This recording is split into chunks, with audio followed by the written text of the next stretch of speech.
N'allez pas voir ce film parce qu'il a du succès. Pour moi, c'est pas de la crotte de bique, c'est ce que j'appelle de la bouse de mammouth. Vous êtes qui, bordel? Victor, nettoyeur. Lorsque nous voyons ce film, nous ne comprenons pas. Vous êtes toujours aussi puant. Nous, on est les gentils. Non, pas d'accord. Le problème, c'est que le scénario est détestable. Le cinéma américain était peut-être plus riche que maintenant. Come to the draw, my ass-licking cocksucker motherfucking son of a bitch! C'est chouette comme métaphore, non? C'est pas une métaphore, c'est une périphrase. Oh, fais pas chier. Ça, c'est une métaphore.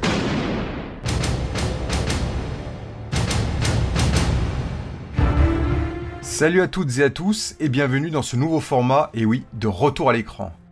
Un nouveau format sous forme de débat qu'on a voulu vous proposer sur un sujet, un événement ou un genre qui nous tient à cœur. Pas de focus donc sur un film des années 70, 80 ou 90, mais un premier débat sur ce qui a été l'un des plus grands festivals français de cinéma, le Festival du film fantastique d'Avoriaz. Pour en parler, je suis entouré de mes deux acolytes. Salut Mick. Salut. Et salut Tib. Et salut. Alors dans un premier temps, on va vous faire un petit historique du festival, vous parler du pourquoi et du comment de sa naissance, de son évolution, de ce qu'il a apporté au cinéma fantastique et d'horreur, mais aussi de son déclin et de son arrêt au début des années 90.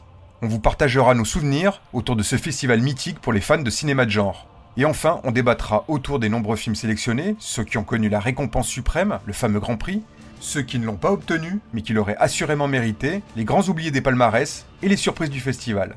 Retour à l'écran le débat, c'est parti. Vous aimez avoir peur? J'adore avoir peur.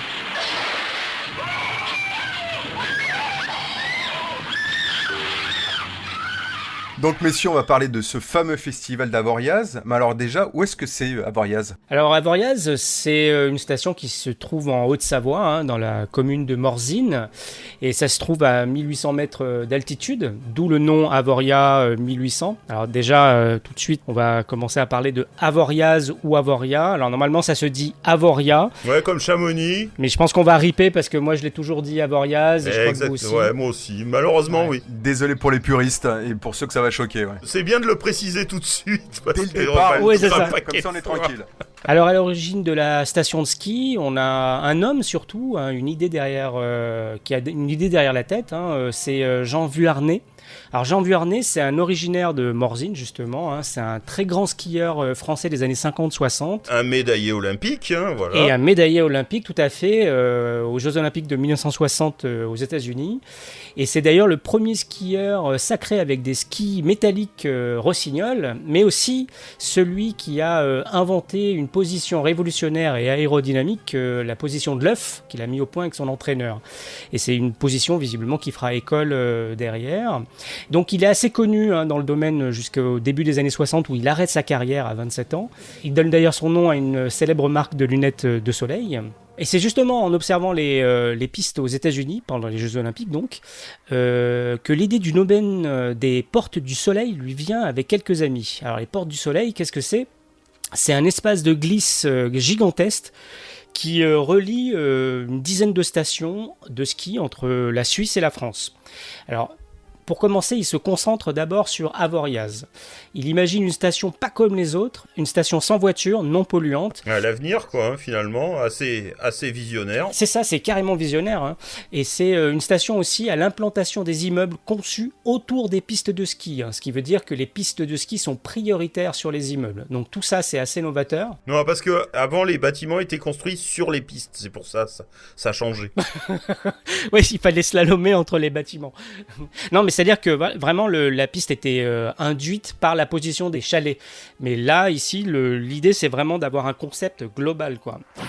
En fait, nous allons chercher à développer la station à la façon dont se serait développé un village, c'est-à-dire en essayant de se grouper, puis de s'agrandir par cercles concentriques. Oui, d'accord. Et donc, il va s'entourer de 3 architectes assez jeunes et qui n'en veulent, et qui vont lui proposer un dépaysement total pour le touriste urbain. Donc, pas de chalet souvenir, pas de chalet type suisse, une architecture moderne adaptée au site et qui se démarque des immeubles classiques qu'on trouve donc dans les villes. Donc, on aura des bâtiments en forme pyramidale qui évoquent les montagnes, avec des toits en bois, et le chauffage est entièrement électrique, parce que l'idée aussi, c'est qu'on doit rester non polluant. Et donc, cette architecture novatrice sera récompensée en 68 par le prix Équerre d'argent, qui est un prix d'architecture. Je crois que jusqu'à présent, il n'existait pas réellement une architecture de montagne, une architecture moderne, c'est-à-dire contemporaine. Et la traduction des problèmes qui sont posés, nous avons traduit avec beaucoup de franchise, et c'est pourquoi cela paraît parfois très audacieux. Mais je ne crois pas que l'on recherche essentiellement à choquer les gens. Au contraire, on cherche beaucoup plus à les étonner et sincèrement à les dépayser, puisqu'ils quittent la ville, ils viennent à la montagne, il faut qu'ils sentent réellement la montagne. Alors Jean Vuarnet, il ne peut pas faire ça tout seul, hein. Son projet, il est porté par Gérard Brémond. Et Gérard Brémond, c'est un homme d'affaires spécialisé dans l'immobilier, dont le père est un grand promoteur immobilier parisien d'ailleurs. Ils ont la trentaine tous les deux, ils ont un bon contact et ils se lancent dans ce pari un peu fou.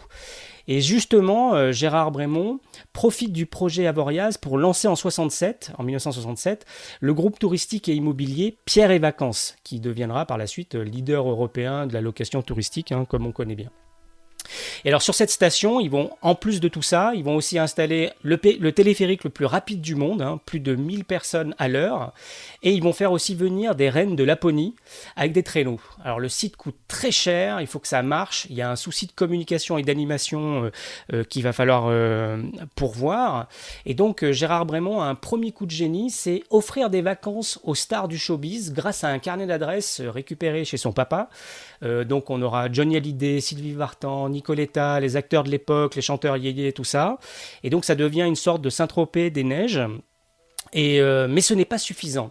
Alors Gérard Brémond rencontre Lionel Chouchan, qui est un publicitaire et écrivain à 16 heures. Et Lionel Chouchan trouve que le style de la station, avec ses bâtiments en forme de pyramide, vaguement futuriste, fait penser au fantastique. Et donc il propose un festival de cinéma fantastique. Et à l'époque, il n'y a pas grand-chose sur le sujet, hein. On a le festival de Sitges en Espagne, qui existe depuis 1967.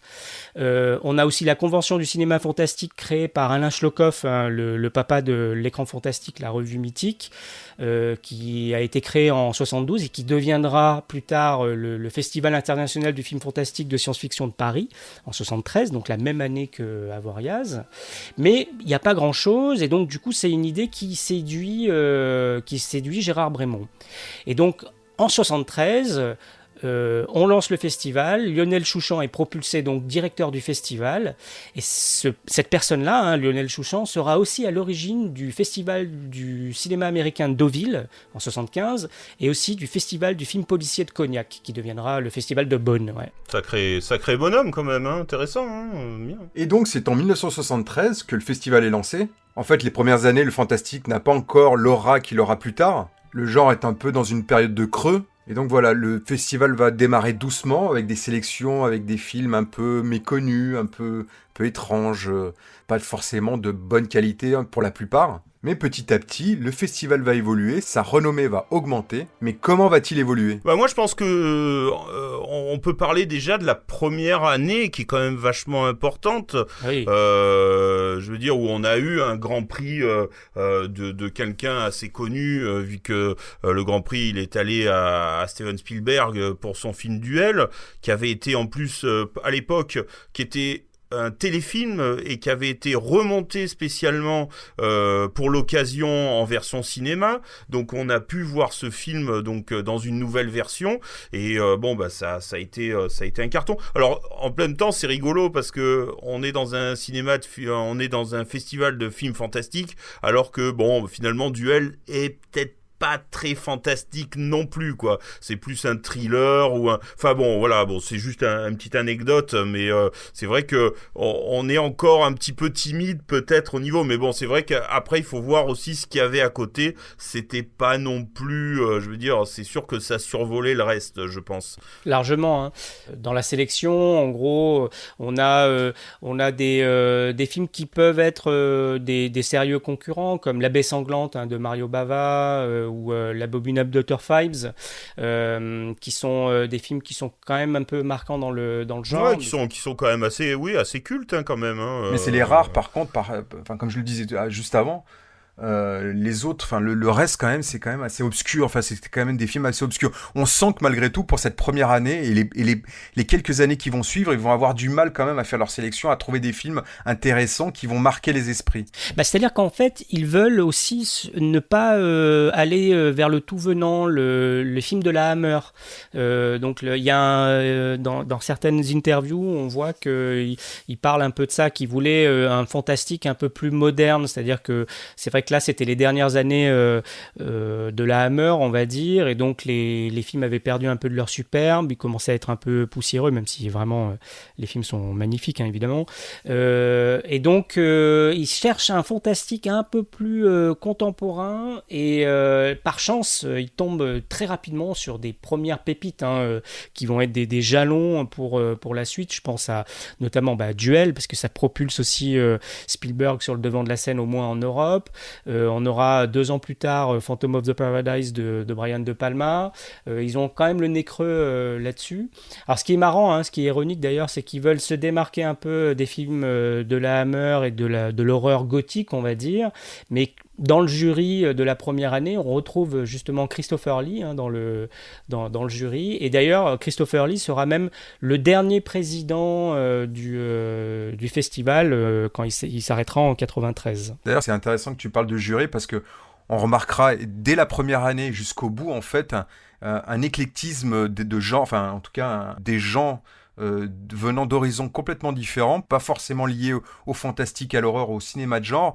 On aura que ce soit chez les cinéastes ou les acteurs, on peut parler de René Clément, on peut parler d'Antonioni. Après, on a aussi des écrivains comme Romain Gary, comme François Sagan, comme Barjavel. Ah ouais, non, mais c'était vraiment varié. Roger Vadim, il y a eu des tas de monde. Il y a eu un monde de fous. On a eu Robert Laffont, l'éditeur, puis on a aussi des chanteurs aussi comme Johnny Hallyday ou Julien Clerc. Je pense qu'il y a aussi une envie d'avoir du people un peu, c'est que le ça principe, fasse parler. C'est ce que voulait. Voilà.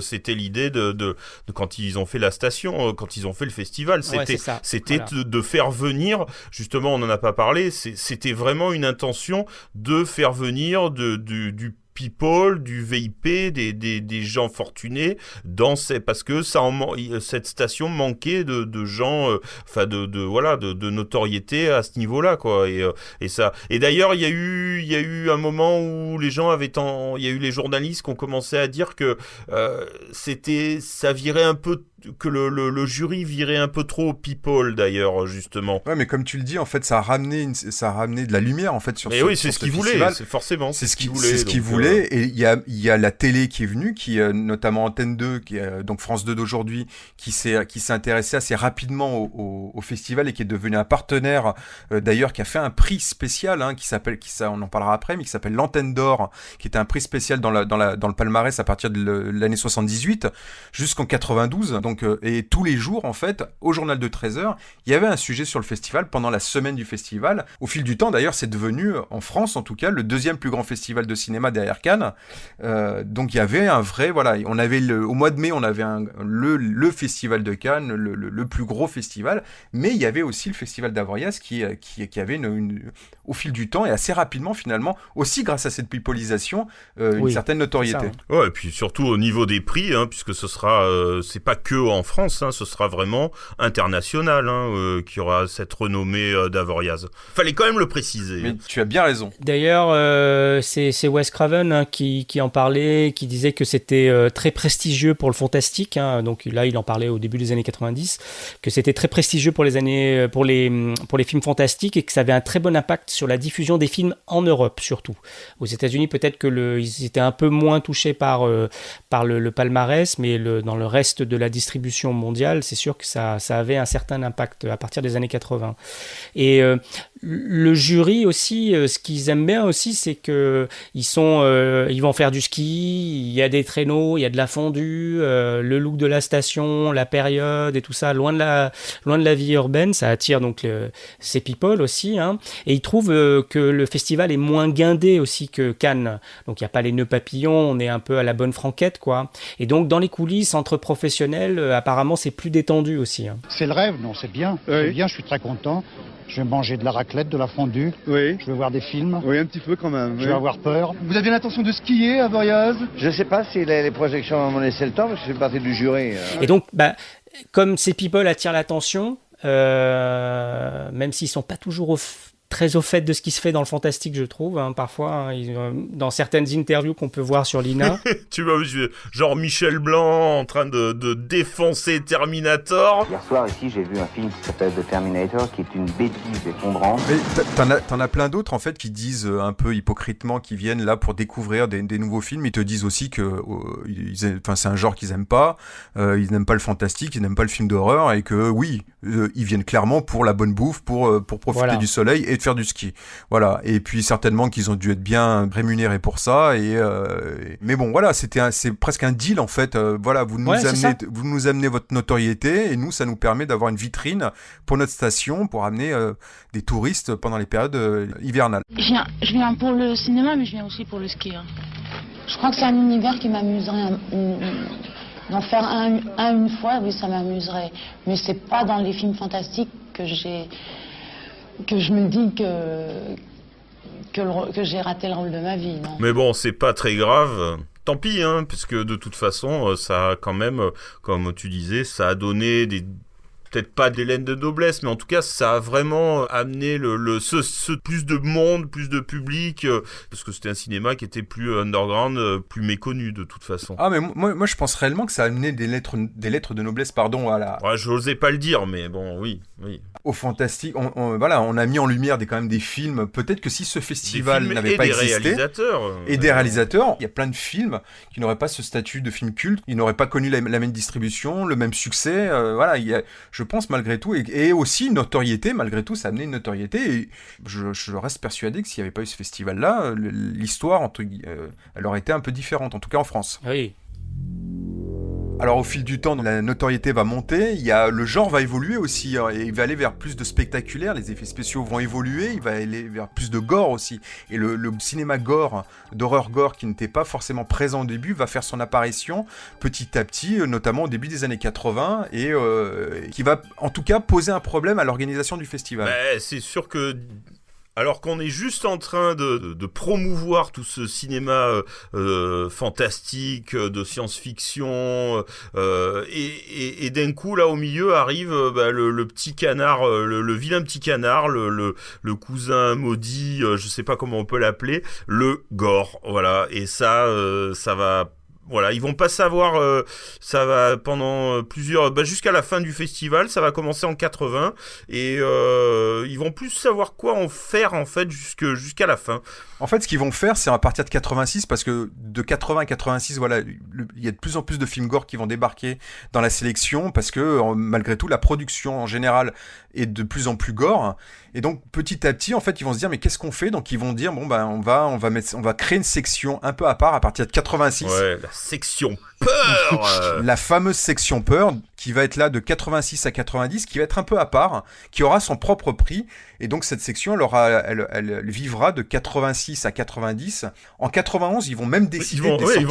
Ils vont l'enlever carrément. Ils vont l'arrêter, ils vont créer ce qu'ils vont appeler la séance de nuit, c'est-à-dire les minuits. Comment c'était les minuits à Voriaz? Les minuits d'Avoriaz, en fait, ils vont décider de mettre de sortir ces films de la compétition, de créer une session de nuit, une séance de minuit, juste pour l'année 91, et puis à partir de 92 et 93 pour les 2 dernières années. Bon, c'est vrai que à l'époque, la production changera une nouvelle fois et que le cinéma gore commencera à disparaître à cette période-là, et donc les films gore pour les 2 dernières années du festival vont disparaître du festival. En fait, je pense qu'aussi le festival, il a bénéficié de trois embranchements dans l'histoire du cinéma fantastique. Il y a effectivement l'apparition d'un cinéma gore, hein, donc qui était héritier de ce qui a été initié par Herschel Gordon Lewis à la fin des années 60, mais globalement, voilà, les films de Fulci, voilà, tous tout ce genre de films qui repoussaient les limites d'année en année pour montrer l'innommable, on va dire. Donc ça, c'est un des embranchements que n'a pas trop su bien gérer Avoriaz d'ailleurs. Hein. Voilà, ils avaient quand même, comme vous l'avez dit, des sections un peu parallèles, bien que ça soit compétitive. Il y a aussi l'évolution des effets spéciaux post-Star Wars. Donc dès 77, il y a quand même une sorte de révolution technique qui va être imprimée sur des films qui vont pouvoir aller sur des univers qui étaient difficilement atteignables avant cette technologie-là. Je pense à la motion control et des choses comme ça. Et le dernier bastion, c'est aussi dans les années 80, tout ce qui est le fantastique très grand public, avec parfois même des adolescents au centre des films, qui sont justement des films qui sont post-Amblin, on va dire, post-Spielberg, qui ont popularisé ce truc-là. Et donc nous, quand on a découvert ce festival-là, on avait les âges pile poil dans la cible aussi de ce type de film-là. Et je pense que le festival, à la fois, a réussi à communiquer, à lui donner les lettres de noblesse, comme vous dites, et en même temps, il a bénéficié aussi de ces 3 embranchements-là qui ont permis aussi au genre, dans le sens large, d'éclater, quoi. Mais je suis d'accord, en fait, ce festival a eu de la chance aussi, dans un certain sens. Il a vécu au bon moment, en fait. Il a existé au bon moment. Et je te rejoins sur l'histoire des embranchements. Oui, comme j'aurais dit, c'est vrai que on aurait tendance à dire c'est dommage que ça ait duré 20 ans, que 20 ans, mais en même temps, je me dis que vu avec quoi ils démarraient, vu ce qu'ils étaient, que c'était pas forcément des gens qui étaient vraiment du milieu, c'était je me dis que on a eu la chance que ça ait duré 20 ans même, plutôt. Je pense que c'est plutôt comme ça qu'il faut le voir. Ouais. On peut parler aussi que ça a permis à toute une presse aussi d'exister, qui existe encore aujourd'hui, des magazines qui ont émergé, de parler de l'écran fantastique, de parler de Mad Movies, de parler de Starfix. L'Impact et toutes ces revues qu'on achetait. Ah ouais, c'était un événement. Franchement, Avoriaz, c'était pour moi, enfin moi perso, c'était presque plus important que Cannes. Hein. Quand je savais qu'on arrivait là, j'achetais des tonnes on achetait des revues avant, on achetait des revues pendant, on rachetait des revues après. C'était non, on voulait tous faire du maquillage. Clairement, on était des ados, on était fans de ce cinéma qui nous apportait quelques sensations. Voilà, clairement, c'est pas le festival, comme tu dis, hein, c'est pas le festival de Cannes qui nous faisait vibrer, c'était celui d'Avoriaz, et on attendait plus. Et comme je le disais, en fait, comme il y avait aussi, à l'époque, il n'y avait pas Internet, il y avait ces sujets dans les JT, il y avait des émissions aussi qui parlaient d'Avoriaz, donc on avait vraiment beaucoup de choses qui nous pendant cette période-là, qui nous ont fascinés, quoi, et qui créent une attente chaque année de ce festival. D'ailleurs, qui avait lieu au mois de janvier. Merci. Parce qu'on n'en a pas parlé, donc... Oui, c'est vrai que bon, c'était quand il y avait de la neige, quoi, à l'époque. Ouais, c'était ça. C'était au mois de janvier. Et dans les coulisses, hein, le comité de sélection, il y a un des membres qui s'appelle Jean-Claude Romer, et il explique qu'il y avait à peu près, en moyenne, 40 visionnages pour une sélection, 40 films à peu près envoyés pour avoir une sélection d'une petite dizaine de films. Hein. Et donc, c'est lui qui a créé un prix très spécial pour les films mal aimés à partir des années 80, tout ça, parce que il a une affection aussi, enfin, il avait une affection pour les films, justement, pas très bien appréciés par le commun des mortels, on va dire. C'est vrai que quand même, au niveau le gore, il était pas très aimé, parce que déjà... il y a un monsieur qui disait que pour lui le gore c'était une appendice du porno, hein, quand même, hein, d'une façon générale, qu'il aimait pas trop le gore, et que quand c'est réussi c'est une parodie, un pastiche de film d'horreur, et quand c'est raté c'est de la boucherie médiocre, on n'est pas super. Et ce monsieur, c'est quand même Lionel Chouchan, hein, qui disait ça, donc donc c'est sûr que ça partait pas gagnant pour le gore dans cette histoire. Je précise juste un truc, Lionel Chouchan, hein, donc le directeur du festival d'Avoriaz directement. Hein. On va parler un peu des dernières années du festival. Alors à la fin des années 80, en fait, la renommée d'Avoriaz, hein, permet à Richard Bremont, hein, donc donc le gérant de l'immobilier de Avoriaz, d'appâter les investisseurs et de lancer un nouveau programme de construction de résidences de tourisme. Donc là, lui, il est dans une démarche d'expansion. Et donc là, le festival d'Avoriaz devient un petit peu gênant parce que pour lui, c'est un peu gênant parce qu'en gros, les gens qu'il vise, les touristes qu'il vise, c'est plutôt un grand public, c'est public familial et tout ça. Et disons que l'appellation de la station de l'horreur, c'est pas très compatible. Du sang dans la neige. Ça commence à devenir gênant pour ses plans, quoi. Voilà, c'est ça, c'est que ça devient un peu gênant.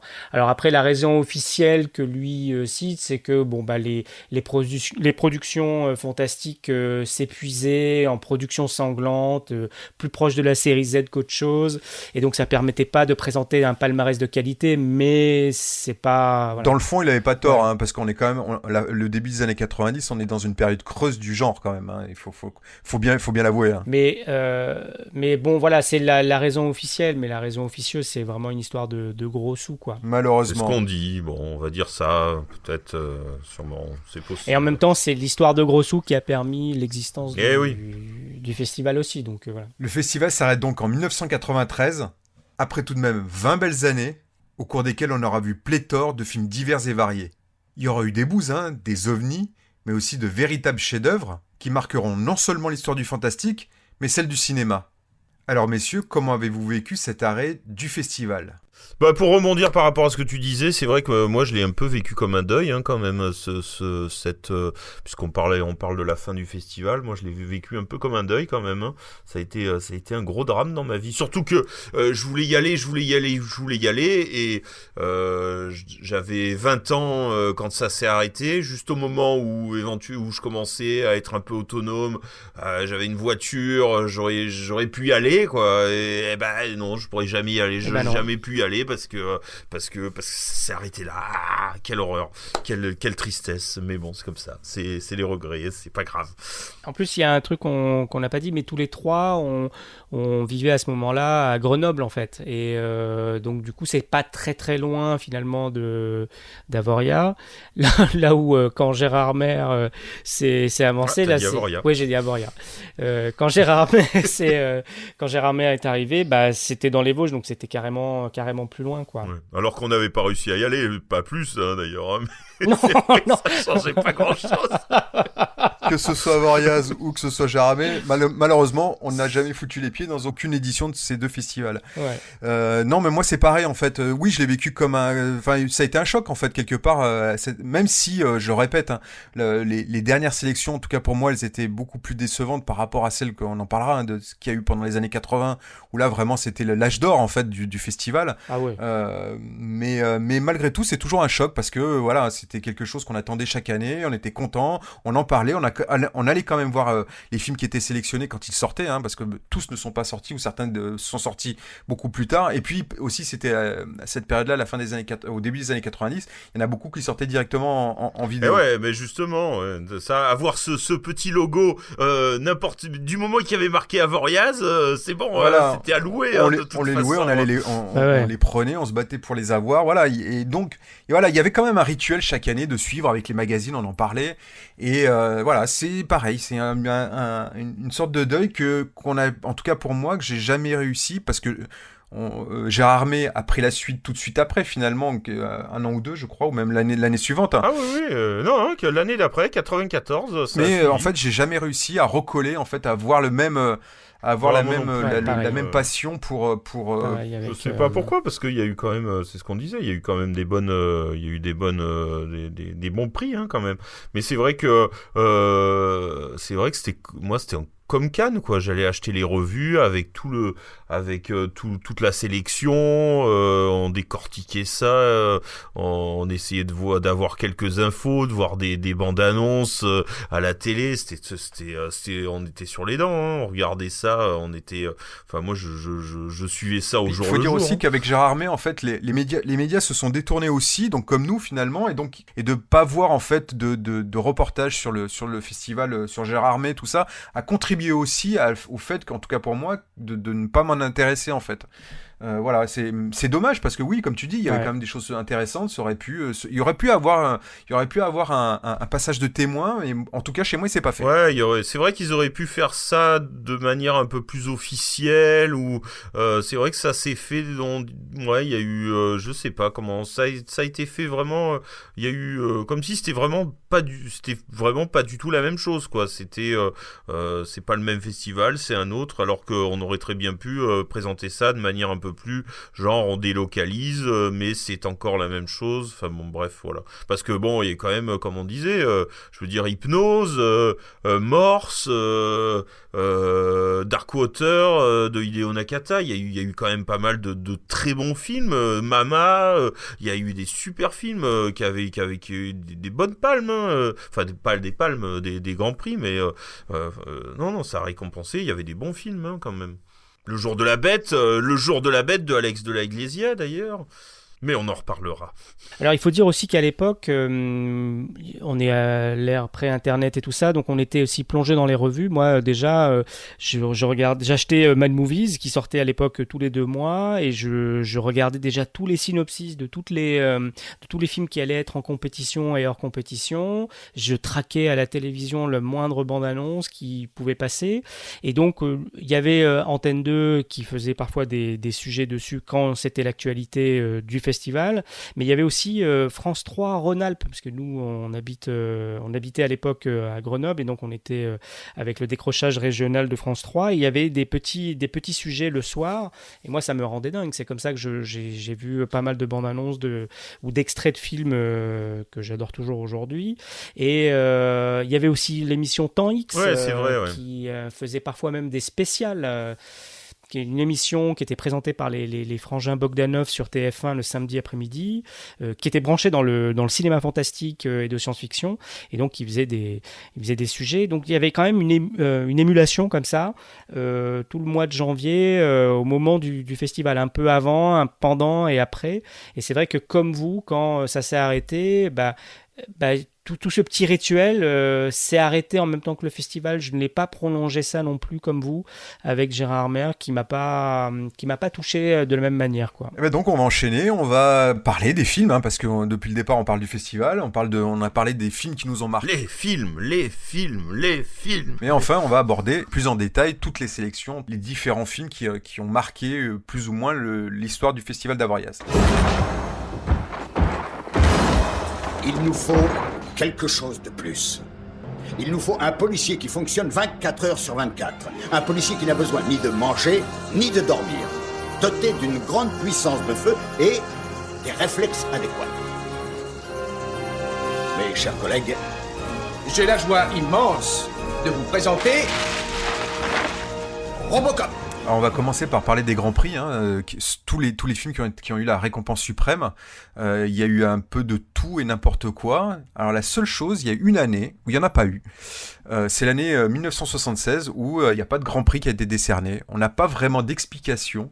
À l'époque, c'était Michelangelo Antonioni qui était le président du jury, et il a été décidé de ne pas donner de grand prix cette année-là. Ouais, c'est un peu rude quand même, hein, mais ça correspond encore à cette histoire un peu d'horreur, parce que ils ont donné un prix à un film qui maintenant est quand même fait figure de film culte, hein, maintenant. Hein, je veux parler évidemment de Massacre à la tronçonneuse. Évidemment, quand même. Je veux dire, ils ont été un peu chien gonfle, hein, quand même, hein, sur ce coup-là, hein, de pas. Je veux dire, ils ont décidé de pas lui donner, mais il était quand même largement au-dessus des autres. Hein. Le chef-d'œuvre de l'horreur et de l'épouvante, Massacre à la tronçonneuse.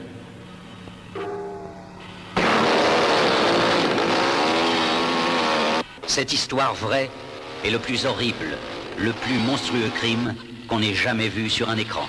Massacre à la tronçonneuse. Un film à vous couper le souffle. Vous êtes cinglés! Non! Vous êtes fous! Arrêtez! Terrifiant, mais réel. Aidez-moi! Personne ne survivra au meurtrier fou. Massacre à la tronçonneuse. Alors, il a obtenu le prix de la critique, mais ouais, mais bon, c'était histoire de donner quelque chose. Le quoi. jury, alors certainement parce que le film a été un choc. Hein, à l'époque, il était passé à la quinzaine des réalisateurs à Cannes aussi, et ça a été un choc. Et je pense que ce jury, donc très éclectique, dont on parlait tout à l'heure, il a pas un peu un télo de voir un film choc comme celui-ci à l'époque. Ça a pas, je pense que ça a joué aussi sur le fait qu'il est pas que les gens ont refusé, en tout cas ce jury a refusé de lui donner le Grand Prix. Ouais, je pense qu'il y a dû y avoir un rejet total du film, tellement le film est fort. Parce que le film était sorti quand même en 74 aux États-Unis. Il est sorti 2 ans avant, enfin 1 an et demi avant. Et il connaîtra qu'une sortie française qu'en 79, donc vraiment beaucoup plus tard. Et, même en 82. Même en 82, oui d'ailleurs, parce que du coup, directement en VHS en 79, mais en 82. Exactement. En fait, René Château l'a finalement sorti en salle en 82. René Château, donc une distributeur de vidéos. C'était le disque jaune avec la panthère noire, pour ceux qui se rappellent. Génial. Et qui était aussi l'attaché de presse pendant très longtemps et ami, après se sont fâchés, de Jean-Paul Belmondo.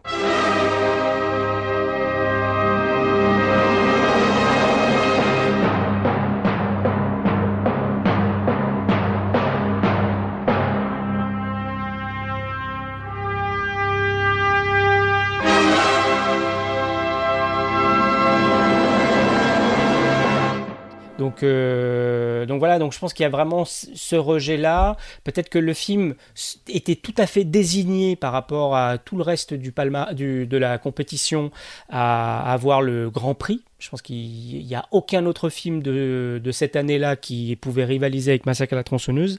Mais je pense que le film a dû tellement révulser qu'ils ont décidé de ne pas le donner parce que les autres n'étaient pas suffisamment pointus pour faire office de Grand Prix, probablement. C'est clairement le film qui se détachait de la sélection à 76. Donc l'explication, même si elle n'a jamais été réellement donnée, en tout cas, je n'ai pas trouvé d'infos dessus. Ouais, parce que bon, il y avait quand même un Cronenberg, Frisson de Cronenberg, mais qui est loin d'être son meilleur. Ouais. Il y avait, mais bon, après, franchement, les décimales du futur, moi, je sais pas ce que c'est, moi. C'est un film britannique et pas très très bon, faut le dire. Ouais. Et puis, il y avait, non, c'est vrai que c'était pas une grande année, voilà, mais bon, pas la donner à Texas Chainsaw Massacre. Ouais, ça c'est la vraie tâche du palmarès de toutes ces années, en fait. Bon, il y en a une ou deux aussi. Il y a eu d'autres années. On va en parler tout à l'heure. On va en parler, mais on en parle maintenant. De toute façon, on est dans les années un peu bizarroïdes, non ? Ah bah des années bizarroïdes, il y en a eu tout le long des 20 ans, parce qu'on a quand même des grands prix, on va en parler, qui sont certes pour certains assez bizarres. Il y en a certains qui sont indiscutables. Moi, je pense personnellement à Phantom of the Paradise. Évidemment, je pense bien sûr. à Mad Max 2 en 82. Je pense à Terminator en 85. Après, il y a d'autres films. Alors, si tu veux qu'on les aborde, il y a le Patrick de Richard Franklin en 79, qui est pas un grand film, faut le dire. Surtout ce qu'il y avait à côté, quoi. Et je veux dire. Il y avait surtout Halloween déjà. Carpenter sera, Carpenter malheureusement, il passera à côté tous les 20 ans d'Avoriaz, il passera à côté. C'est l'un des maudits du festival. Il a été sélectionné plusieurs fois. Il va avoir des prix. Des prix, mais jamais le Grand Prix. Jamais le Grand Prix, exactement. Et voir certains films, on en parlera, mais qui sont excellents et qui n'ont rien eu. Et pour certains qui n'ont même pas été sélectionnés, moi je pense à The Thing, moi je ne comprends pas qu'un film pareil, qui est un chef-d'œuvre absolu, n'ait même pas été sélectionné en 82 ou 83 suivant la sortie. Si on regarde, il y a des tas de films, je pense que c'était par rapport à leur sélection, je sais pas. Ou des dates de sortie, ou des trucs comme ça. Des moments de sortie, je sais pas, je pense, il doit y avoir un petit quelque chose là-dedans, parce que c'est vrai qu'il y a quand même des films qui sont sortis qui apparaissent pas là dans... Par exemple pour The Thing, il est sorti le 3 novembre 82, donc peut-être qu'il était déjà sorti, donc on pouvait plus le sélectionner directement au festival, tu vois, c'était trop tard. Certainement, mais bon, c'est quand même dommage. Ah oui, c'est sûr. Bon, après Et en plus, il en aurait eu peut-être besoin parce que comme il a pas trop, c'est un film qui a pas trop marché au cinéma, qui est devenu culte après, mais qui a pas marché. Comme disait Mick tout à l'heure, en fait, comme le Festival d'Avoriaz n'avait pas forcément d'impact aux États-Unis, de toute façon, je pense pas que ça aurait changé grand-chose, sachant qu'il y avait E.T. qui était sorti une semaine avant aux États-Unis, et je suis pas sûr que ça aurait changé grand-chose. Mais bon, c'est simplement voilà un film comme celui-ci. Pour moi, il y avait toute sa place et il aurait largement mérité, même si l'année 82, c'est quand même Mad Max 2 qu'il a eu. Et l'année suivante, Dark Crystal, suivant les sélections, ça va, hein, on va pas. C'est quand même de grands films. On est en train de refaire le match, mais oui, bah heureusement d'ailleurs, on est là pour ça, mais oui, non. c'est ça. Bon. Sinon, dans les films un peu, on va dire oubliés en fait, qui ont eu le Grand Prix, on peut parler du Cercle Infernal en 78. Ça c'est un film qui est plutôt pas mal, mais qui est bien. Après, voilà. J'avoue que je me rappelle pas du tout. Mais... c'est-à-dire qu'il est difficilement trouvable aussi. C'est-à-dire il n'y a pas de copie. Il n'y a pas de copie au bon format qui existe. Alors pourtant la même année il y avait quand même Génération Proteus. Ouais. Ah j'adore. Il y avait la dernière vague de Peter Weir, mais voilà ils l'ont donné au Cercle Infernal. Pourquoi pas. Voilà, ça me choque moins que l'année suivante à Patrick, hein, le film de Richard Franklin, ça me choque moins. Ouais. Mais sachant que, comme je me répète, il y avait quand même Halloween dans la sélection, mais voilà. Souvenez-vous, vous avez hurlé de terreur. Souvenez-vous de Michael Myers, de ce visage lisse et pâle, de ce masque inexpressif derrière lequel se cache la peur. L'horreur. Revivez Halloween comme vous ne l'avez jamais vu.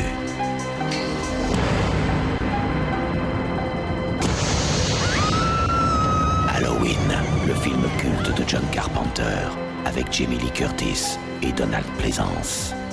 Halloween, la peur n'a pas pris une ride. Après, on peut citer L'Ascenseur en 84 quand même, qui est un peu un ovni, un film totalement inattendu, un film hollandais de Dick Maas qui est sorti donc en 84, qui a eu le Grand Prix. Ouais, ça c'était un petit peu politique. Il voulait apparemment, c'était plus pour des raisons de faire parce qu'il savait que la même année c'était l'année de Dead Zone, c'est ça? Ouais, c'est l'année de Dead Zone. C'est ça. Cronenberg. Et Cronenberg, et Stephen King, il s'était dit que ça allait de toute façon faire son chemin sans problème, quoi. Alors que ce petit film un peu plus méconnu, ça pouvait, parce que bon, c'est ce qu'on disait, avoir un Grand Prix d'Avoriaz, ça a aidé, que c'était quand même une plus-value pour un film. Ouais, c'était un coup de pouce pour la sortie salle, bien sûr. Hein.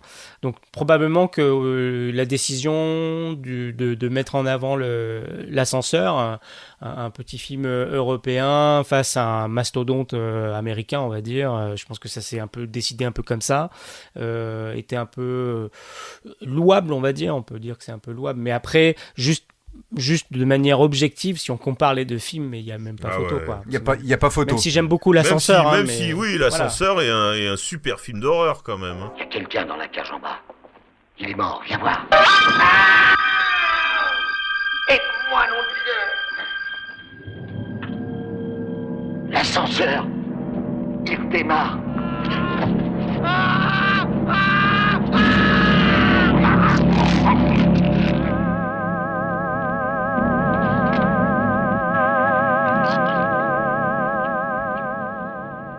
J'ai une vraie sympathie pour ce film. Ouais, moi aussi.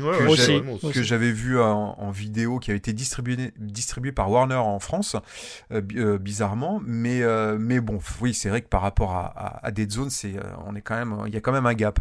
Mais bon, heureusement, Dead Zone n'est pas parti bredouille, hein, quand même, du festival. Il avait eu le prix du suspense, il a eu le prix de la critique, et il a eu l'antenne d'or. Il a tout pris, il a pris tout le reste.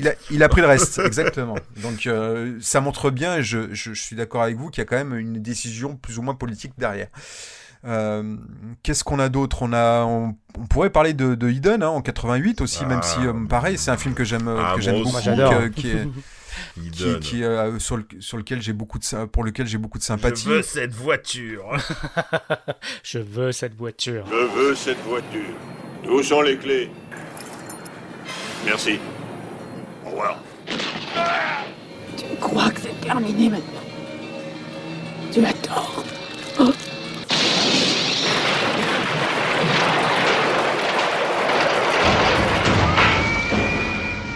Mais bon, la même année, on avait quand même Robocop. Prince des Ténèbres. On avait Hellraiser. Mais Hellraiser, donc, on en parlait tout à l'heure, Hellraiser, il avait été directement mis dans la section peur. Donc la fameuse catégorie gore. Donc, de toute façon, il l'aurait pas eu. Et d'ailleurs, il obtiendra, Hellraiser, le prix de la section peur. Mais bon, voilà. Même si j'aime bien, j'aime beaucoup Eden. Mais bon, face à Robocop... oui, voilà. Franchement, ça, c'est vrai que ça... Même face à Prince des Ténèbres.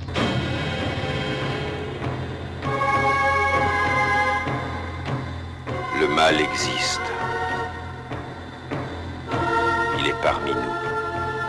Il se réveille. Tous ceux qui sont à proximité font le même rêve. Qu'est-ce que c'est? Un secret qui ne doit plus en rester un. Et puis dans les années 90, à la fin du festival, on a quand même eu des films, on peut dire un peu mineurs. Hein. Faut bien l'avouer. C'est le cas de le dire. On va parler de Lecture diabolique de Tibor Takacs. On va parler de Darkside, Les Contes de la Nuit Noire, et on va parler de l'évasion du cinéma liberté en 92. Ouais, alors là, on a une année encore très très intello, hein, parce que entre Trouli Madly Dipli et l'évasion du cinéma liberté. Ouais, c'est un peu mou. Heureusement qu'il y en a un au milieu. Hein. Il y en a un qui a eu il y a eu un très bon film quand même, qui a eu heureusement qu'il y a eu une petite récompense au milieu quand même. Hein. Le sous-sol de la peur de Wes Craven. Ouais. Prix spécial du jury cette année-là. Excellent. Puisse-t-il brûler en enfer. Dans chaque quartier, il existe une maison que les parents dénigrent et que les enfants préfèrent éviter. Wes Craven, le créateur des Griffes de la Nuit, vous y fait pénétrer.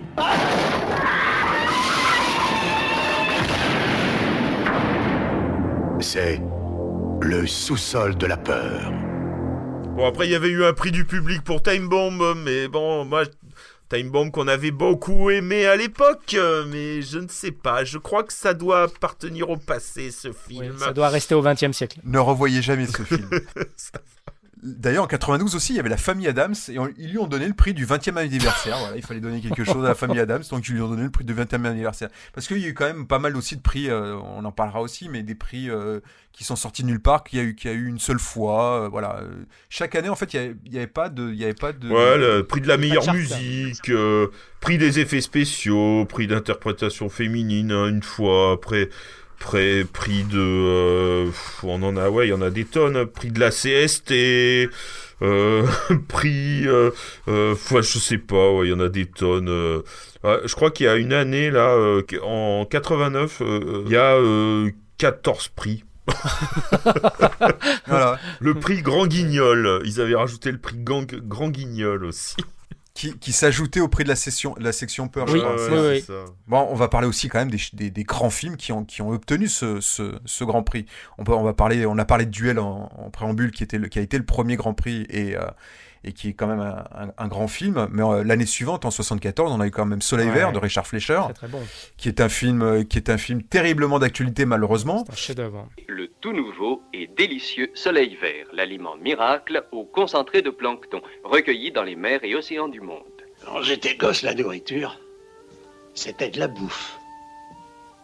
Là-dessus, nos magiciens de la science ont empoisonné l'eau, pollué le sol, détruit les plantes et la vie animale. Enfin, de mon temps, on trouvait de la viande n'importe où. On achetait des œufs, du vrai beurre. On trouvait de la laitue fraîche à gogo. Je sais, Sol, tu m'en as déjà parlé. Est-ce que quelqu'un peut vivre dans un climat comme celui-là, la canicule d'un bout de l'année à l'autre? On se croirait dans un four, on crève à force de transpirer. Tu sais que tu m'agaces. Richard Fleischer qui avait fait Calidor. Fantastique. Et ça recommence.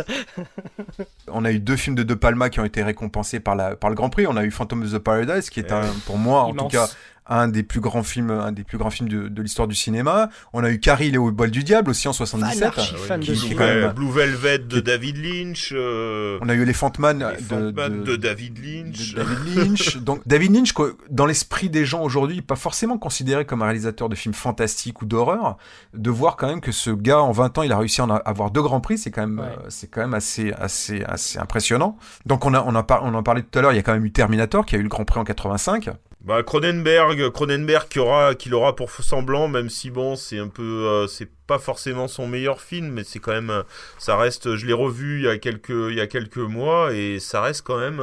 C'est très très bon. Je crois que à l'époque je l'avais pas trop bien reçu. Moi et non là plus, je l'ai revu et j'ai dit ouais la vache quand même sacré film quoi. Hein. Là.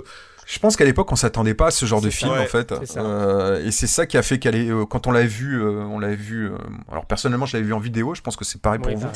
On s'attendait pas à ça, donc forcément, on a été déçus. Puis après, avec les années, en fait, on a vu la qualité du film, tout ce qu'il raconte, tous les sous-textes qu'il y a dans ce film. Le film est assez impressionnant et assez réussi. Hein, c'est un film assez adulte. Hein, Pour le coup, là, c'est un film ils ont eu du pif, quoi, parce que finalement, c'est un film, voilà, moi, j'aurais pas forcément à l'époque je comprenais pas trop là, mais je le comprends mieux maintenant quoi. Le fait de Il y a eu un petit problème d'instruments chirurgicaux.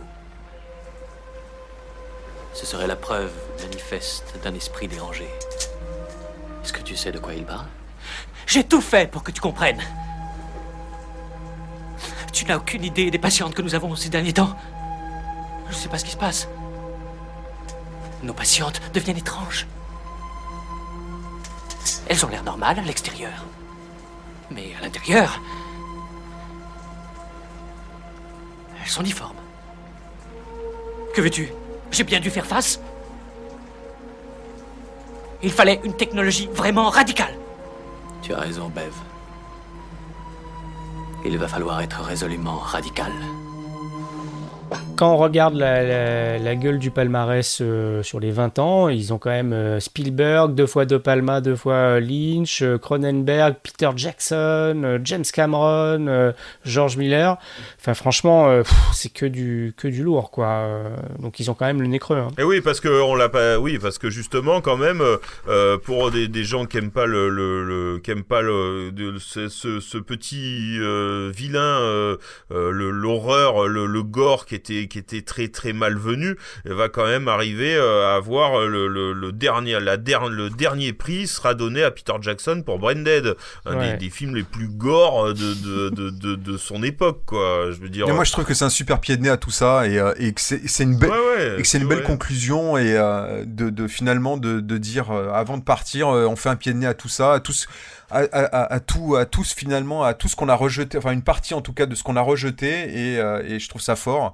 Même si après le film, voilà, il reste ce qu'il est. Moi j'aime bien parce que c'est du délire, parce que c'est gore, c'est du gore fun machin. Après faut quand même avouer que c'est pas un chef-d'œuvre non plus, mais voilà, c'est le pied de nez qui me plaît en tout cas pour cette dernière année. Bah après Branded, il y a aussi une folie, un jusqu'au boutisme qui est dingo. Moi je crois que c'est la séance où j'ai jamais autant ri. Enfin, c'est la séance où j'ai le plus ri de toute ma vie, quoi. On l'avait vu ensemble, Thib. Je crois, ouais. Ouais, on l'avait vu ensemble. C'est vrai qu'on avait rigolé, hein. On était sortis scotchés, hein, vraiment. T'étais là aussi, Max? Non, j'étais pas là, mais je me souviens que vous l'aviez vu au Luxe, un cinéma qui a fermé il y a peu de temps à Grenoble. Le diable est parmi nous. En arrière, mon enfant, ceci exige l'intervention du divin.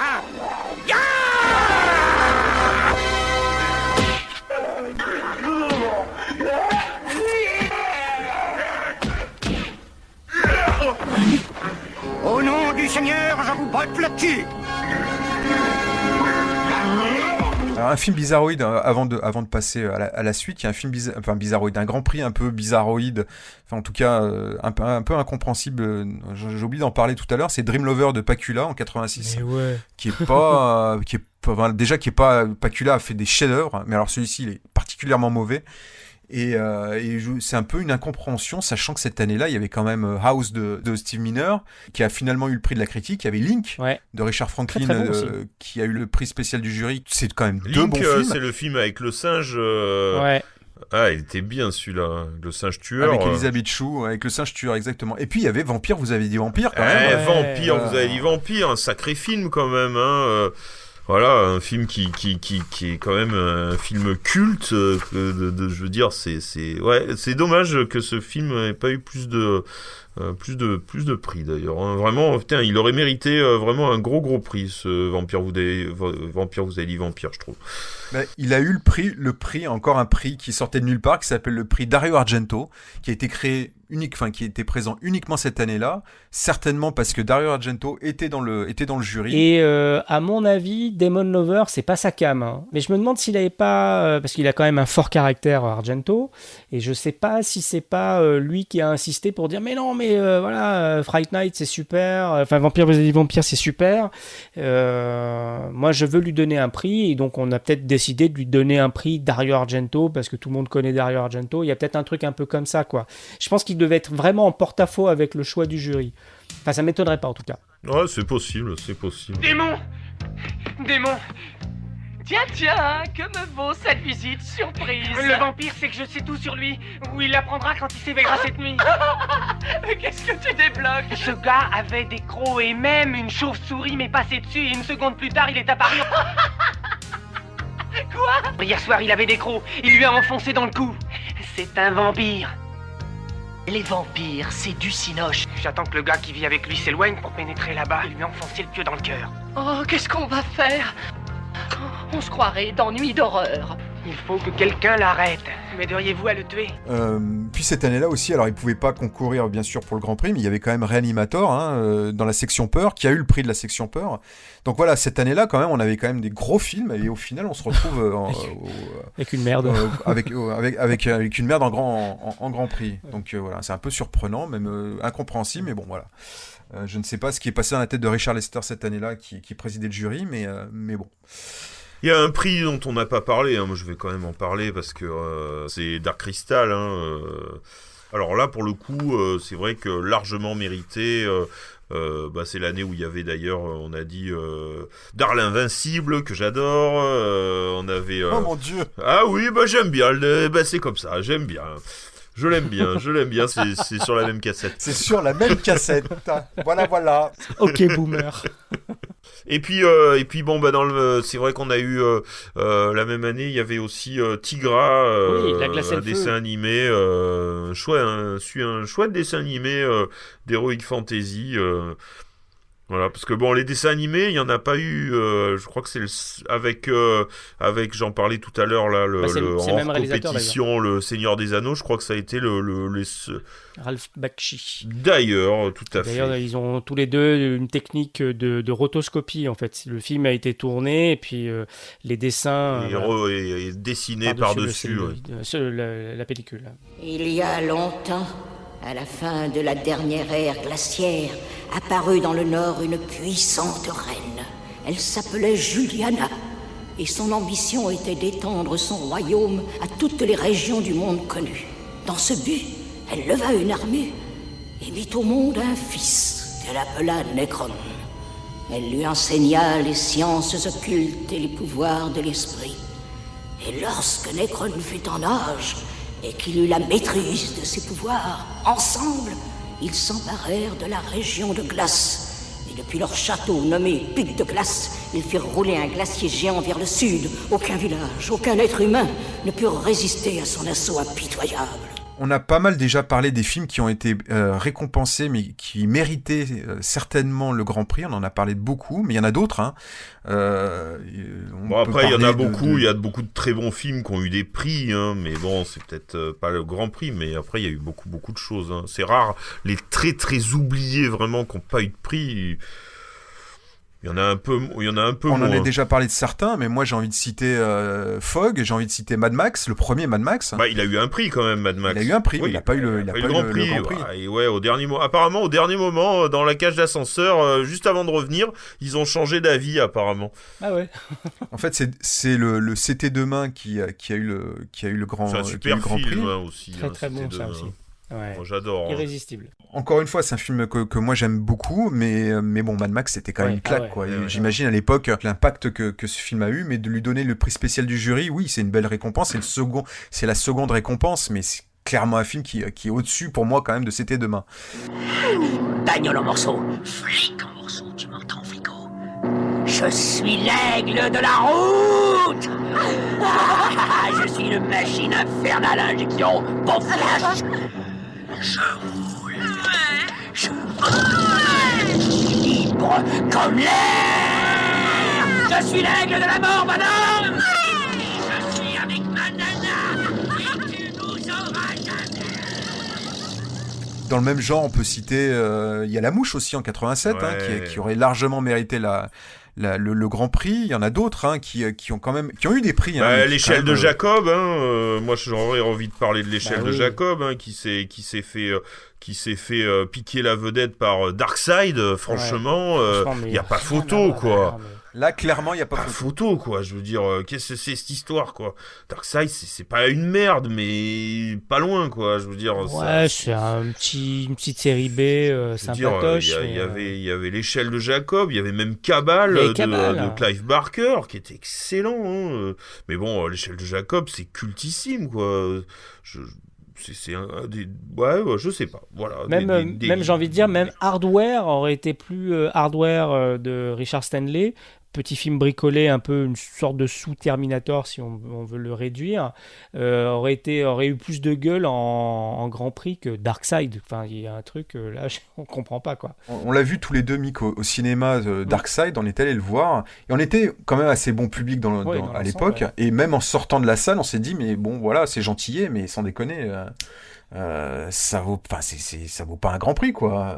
Et puis aujourd'hui, ce film-là, il est dans les oubliettes et il est très bien où il est, quoi. Ouais, je me souviens même avoir loué l'échelle de Jacob un an après, quoi, à peu près, en me disant mais c'était ça le Grand Prix. Enfin, le truc, c'était évident que le truc était juste extraordinaire. Fais-moi sortir d'ici. Pas trop. Où voulez-vous aller? Chez moi. Chez vous, c'est ici. Vous êtes mort, Singer. Je suis pas mort. Vous êtes quoi, alors? Vivant. Qu'est-ce que vous faites ici? Ça, j'en sais rien. Oh, c'est impossible. Qu'est-ce qui est impossible? Je veux aller ailleurs. Il n'y a pas d'ailleurs. Vous avez été tué. Alors, dans les grands films qui ont été présents au palmarès, on peut parler aussi de L'Invasion des profanateurs en 79, qui va obtenir l'Antenne d'Or. On peut parler de Phase 4 en 75, qui a eu le prix spécial du jury. On peut parler d'Hurlement, qui a eu le prix de la critique. Parlons-en d'Hurlement. Le Blob. Le Blob aussi. Ah, voilà, tu vois, on s'est vu en même temps. Et après, il y a aussi, c'est vrai que moi je trouve qu'il y a des grands oubliés. Il y a un cinéma qui est très peu présent, qui a eu, je crois que c'est Histoire de fantôme chinois. Je crois que c'est le seul film asiatique qui a eu... parce que alors, si tu parles du cinéma italien, mais le cinéma asiatique aussi... parce que, je veux dire, il y a Kenji Fukasaku, qui était quand même, je veux dire, qui a sacré réa depuis plusieurs décennies, qui est encore là, et je veux dire, on lui doit Battle Royale, on lui doit des sacrés films, et rien, voilà, il y avait plein de... cinéma asiatique assez inexistant dans le palmarès de voilà. Il y en a un que j'adore d'ailleurs, il y a mais qui a pas eu de prix, il y en a un que j'adore, c'est Les Guerriers de l'Apocalypse. Alors, je suis fan de ce film, un petit film qui raconte l'histoire d'une section militaire qui se retrouve transportée dans le passé et qui se retrouve à se battre contre des samouraïs. Un petit nanar vraiment sympatoche que j'apprécie particulièrement. Voilà. Mais j'avais envie d'en parler. Mais c'est vrai, je rebondis à ce que tu dis sur les sélections, en tout cas la nationalité des films qui étaient sélectionnés. Il y a une grosse domination américaine et britannique tout au long de ces années. On en reparlera après, il y a quand même eu des films français heureusement, mais c'est vrai que le cinéma italien a été quasiment absent pendant les 20 ans, alors pourtant que c'était des années où il y avait le cinéma italien en tout cas faisait beaucoup de films fantastiques et surtout du cinéma d'horreur. Alors pas forcément de très bonne qualité toujours, mais il y a eu quand même des choses intéressantes.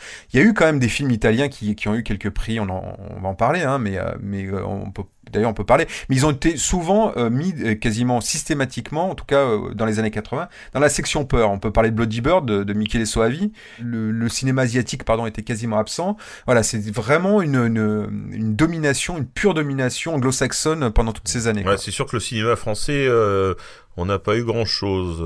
Il y a quoi, Baxter, qui était pas mal, Baxter. J'ai un bon souvenir de Baxter.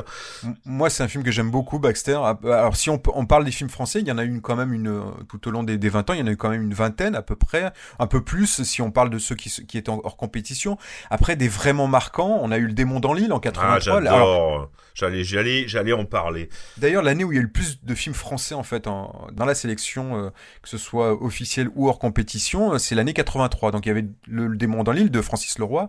Il y a eu aussi Le Dernier combat de Luc Besson, le premier film de Luc Besson. Il y avait Le Prix du danger d'Yves Boisset qui était hors compétition. Et il y avait La Belle captive d'Alain Robbe-Grillet qui est un peu plus obscur. Mais voilà, c'était l'année. Sinon, on a eu quand même des films plutôt intéressants, des films français plutôt intéressants. D'ailleurs, la première année, en 73, il y en avait déjà un qui s'appelle Dame Rock de Claude Faraldo avec Michel Piccoli, qui est un film assez barjot, qui était invisible pendant pas mal d'années en fait, et qui depuis qui a été ressorti en DVD ou en Blu-ray, je ne sais plus, il y a 2 ou 3 ans, et qui est présenté dans des projections depuis ce temps-là, et qui est un film complètement barjot, mais avec un Piccoli allumé, mais qui est plutôt intéressant. Ouais, je me le suis procuré là, il faut que je le voie. On a eu un Chabrol aussi, il y a eu Alice et la dernière foule en 77, et puis on a eu quand même de sacrés nanars, faut le dire. Attention, vas-y, dis-le, vas-y. On a eu Terminus. Terminus, donc un film de SF avec Johnny Hallyday. Voilà, qui est un nanar, et d'ailleurs donc il était cette année-là dans le jury, c'est ça qui est marrant, et que donc au moment de la projection avec le jury, bon, il était hors compétition, donc pas de souci, mais le film a reçu un accueil, c'est même pas glacial, mais moqueur. À la fin de la séance, les gens sifflaient, les gens huaient, les gens se marraient aussi pendant tout le film. Et donc d'avoir l'acteur principal qui avait quand même des ambitions, le réalisateur Pierre William Glenn et Johnny Hallyday avaient des ambitions autour de ce film, et de voir ce film se faire défoncer, et à juste titre, parce que c'est une vraie merde, mais se faire défoncer comme il s'est fait défoncer, c'est assez cocasse. J'ai une petite affection pour ce film. Je sais pas pourquoi. Ouais, mais moi aussi, en fait. C'est-à-dire que c'est pareil. Je l'ai. Oh merde, les gars. Ouais, je sais, mais c'est comme ça. C'est les trucs, tu sais, inavouables. Voilà, c'est les péchés inavouables. Voilà, j'ai une petite affection pour le film.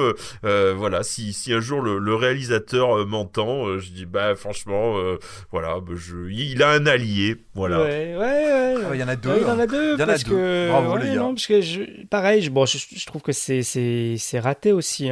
Ouais, c'est vrai que c'est raté, mais il y a. Mais dans l'entreprise, voilà, il y a une volonté qui est assez communicative. Mais bon, on vous le non, ne le regardez pas. Non, ouais, par contre, ouais. Non, ne le regardez pas. C'est un péché mignon, mais pas. Entre la brûlure et la lumière, choisis la lumière.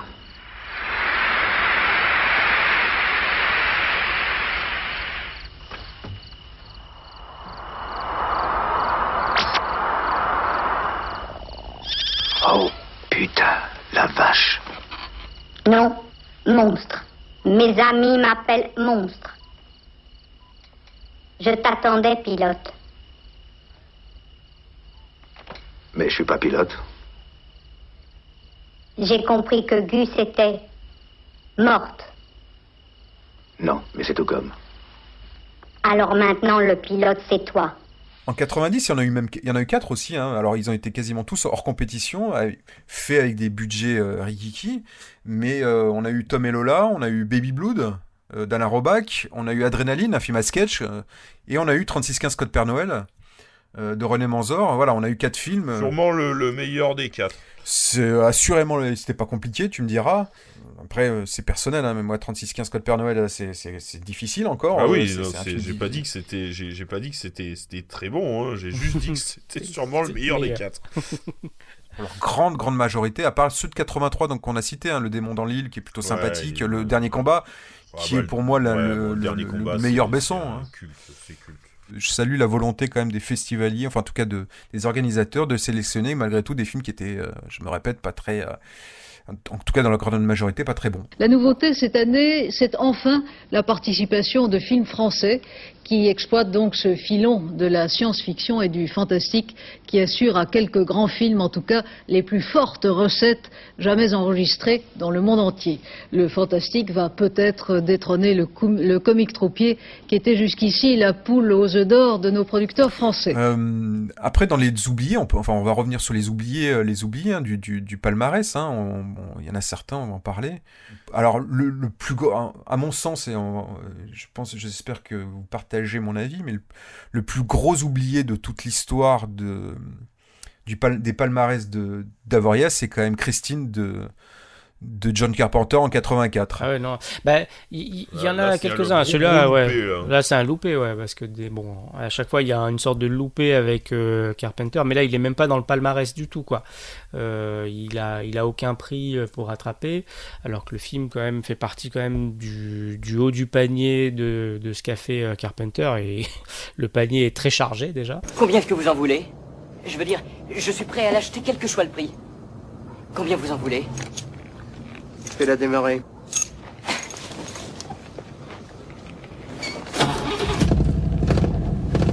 Elle s'appelle Christine. J'adore ce nom. Christine. Que sais-tu exactement sur cette voiture? Je sais que le gars qui l'avait avant Arnie... Oui. Sa fille est morte asphyxiée dedans. Comment sais-tu ça? C'est son propre frère qui a vendu la voiture à Arnie. Ce mec est un con. C'est par lui que je l'ai appris. Je crois que je devais être la victime suivante. Arnie ne ferait jamais ça. J'ai l'impression que ce n'est pas rare. Il y a aussi d'autres films qui sont oubliés, que je trouve aussi très bons. Je pense à Aux frontières de l'aube, de Catherine Bigelow, en 88, qui n'a rien eu non plus. Et aussi Génération Proteus, en fait, en 78, qui est un très très bon film de SF avec une femme qui est emprisonnée par un robot. Par une intelligence artificielle, en fait. Et kiffe ce film. Bah ouais, ce film est super et tout ça. Et pareil, il est pas dans le palmarès du tout. Et pour moi, ça fait partie des oubliés de la période 70, on va dire. Mais c'est vrai que Christine, c'est le gros manque. Et la même année, il manque aussi au palmarès La Foire des Ténèbres de Jack Layton, qui a une production très compliquée, mais qui a de très beaux restes, même vraiment de fabuleux restes sur le film, et qui est pareil un des gros oubliés des palmarès, quoi. Invasion Los Angeles, encore un Carpenter, lui aussi, putain, dégoûté, quoi. Pourquoi rien? Moi, il y en a un que j'aime beaucoup et qui a été oublié, c'est Le Secret de la pyramide. Ouais, ah oui, bien sûr. Il y a aussi Jeu d'enfant, le premier de Chucky, en fait, qui était en 89, qui était dans la sélection, qu'il n'a pas eu. Ouais, par Tom Holland, celui qui avait fait Vampire, vous avez dit Vampire. Tout à fait. Exactement. Sinon, on peut citer, en tout cas, pour moi, on revient un peu dans les années 80. La même année, en 82, moi, il y a deux petits films que j'aime bien. Un britannique qui s'appelle Venin, que je trouve plutôt pas mal. Ouais, j'ai un bon souvenir de Venin, ouais. Et il y a L'Ange de la Vengeance d'Abel Ferrara, qui alors, c'est pas son meilleur film. Alors, celui-là, je ne me rappelle pas du tout. Le souci, c'est que je le trouve pas non plus hyper représentatif du fantastique. C'est-à-dire qu'il y a une possibilité d'interprétation vaguement surnaturel, on va dire, mais sur la dernière partie, mais je peux comprendre pourquoi il fasse pas partie du palmarès, quoi. Même s'il est très très bon. Alors c'est intéressant ce que tu dis, parce que je reviens au Grand Prix. Il y en a un alors c'est un grand film, c'est même un chef-d'œuvre, mais je me suis toujours posé la question de sa place au Festival d'Avoriaz, c'est Elephant Man, parce que j'ai jamais considéré que c'était un film fantastique. Ouais, tu as raison. C'est peut-être l'imagerie en fait qui fait ça. c'est l'imagerie noir et blanc, très entre le symbolisme et l'expressionnisme allemand. C'est peut-être ça qui fait. Et puis même, il y a la musique, la manière dont c'est monté aussi, qui fait appel un peu à l'imagerie justement du cinéma fantastique, plus que parce qu'en fait c'est un biopic quoi, quelque part. C'est ça qui me dérange, c'est de considérer que John Merrick quelque part est une créature fantastique, irréelle en fait. Alors que pas du tout, c'est quelqu'un qui a réellement existé, et donc il n'y a rien de fantastique finalement. Oui, je suis d'accord avec toi, Mick, c'est clairement la mise en scène, l'imagerie qu'il y a autour, mais dans le fond, finalement, ça n'a rien de fantastique. Alors, je suis très content que ce film ait eu le Grand Prix, parce que c'est un grand film, hein. Mais voilà, c'est un de mes réserves, en tout cas, voilà, j'ai toujours considéré que ce film-là n'avait rien à faire à Avoriaz.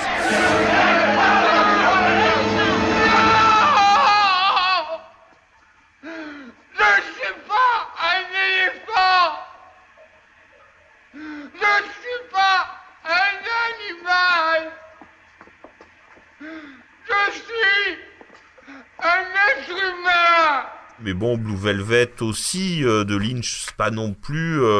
on est plus dans un thriller, c'est pas...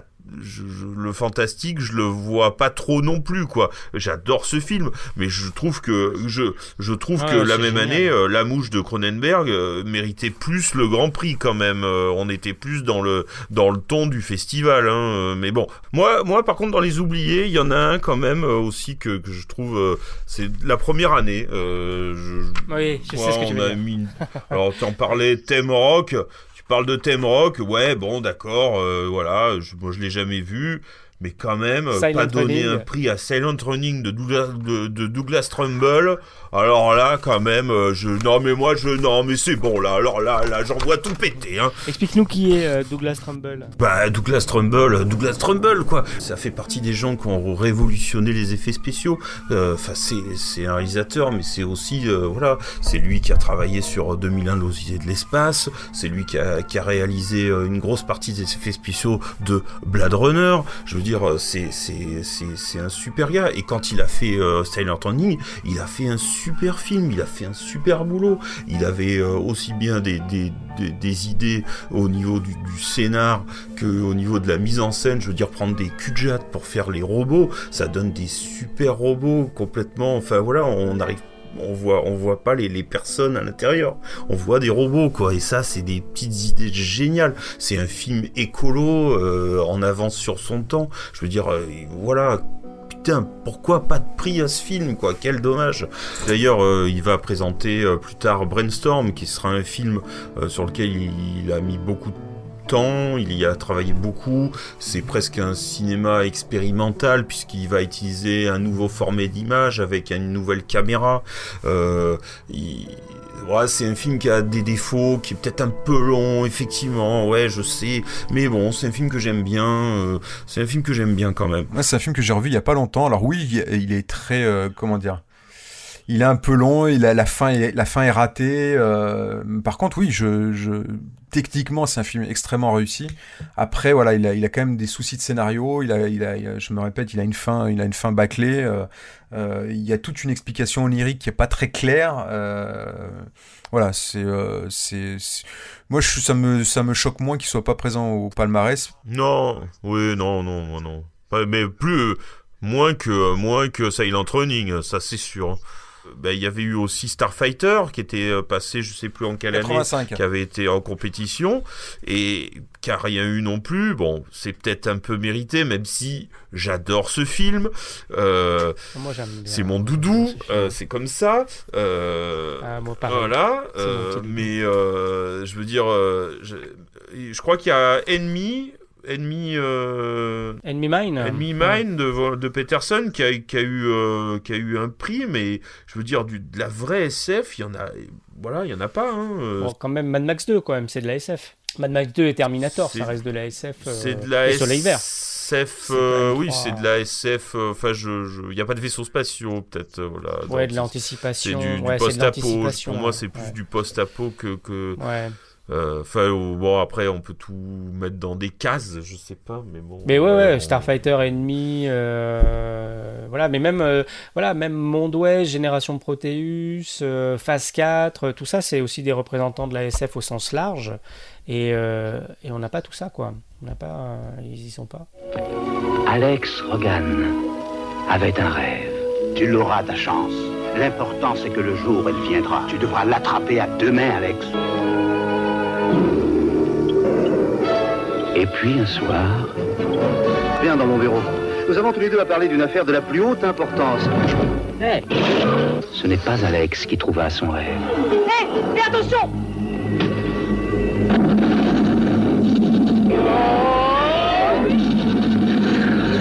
C'est son rêve qui le trouva.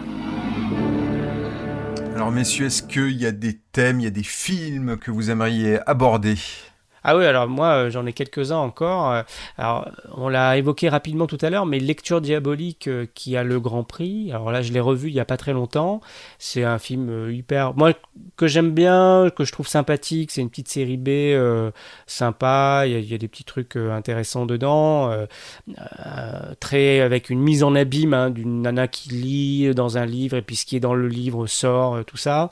Mais la même année il y a quand même Cimetière de Marie Lambert, l'adaptation de Stephen King, qui peut-être pour le regard d'aujourd'hui a peut-être un peu vieilli, mais qui est juste extraordinaire à ce moment-là. Donc il n'y a pas photo que ça aurait dû être Cimetière le Grand Prix et pas Lecture diabolique. Non, je l'ai revu il y a pas longtemps. Franchement, ça passe bien. Ça tient toujours la route, et surtout il y a un remake qui est sorti il y a peu et il est largement en dessous. Ouais, bah, ça m'étonne pas. Ouais. Et puis dans d'autres films qu'on pourrait citer, alors il y a Le Crocodile de la mort de Tobe Hooper, qui était aussi un oublié du palmarès, je trouve, parce que le film est pas forcément hyper réussi, mais il y a un côté moite, il y a une torpeur étrange, tout ça. Mais je pense qu'il souffre d'arriver après Massacre à la tronçonneuse. De toute façon, toute la carrière de Tobe Hooper, la suite des films de Tobe Hooper souffre d'arriver après Massacre à la tronçonneuse.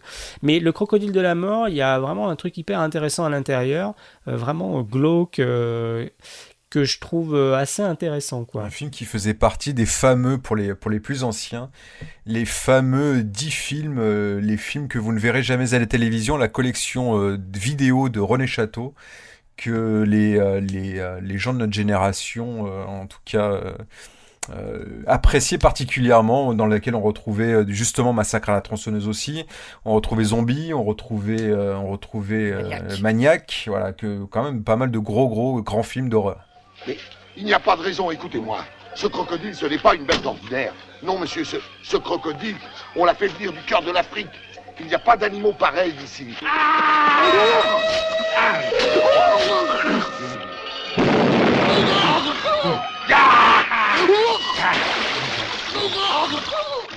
Et puis dans d'autres petits films aussi enfin c'est pas des petits films mais des films qui ont été un peu oubliés. Il y a La Ferme de la Terreur que moi j'aime bien de Wes Craven qui se passe chez les Amish. Je suis d'accord.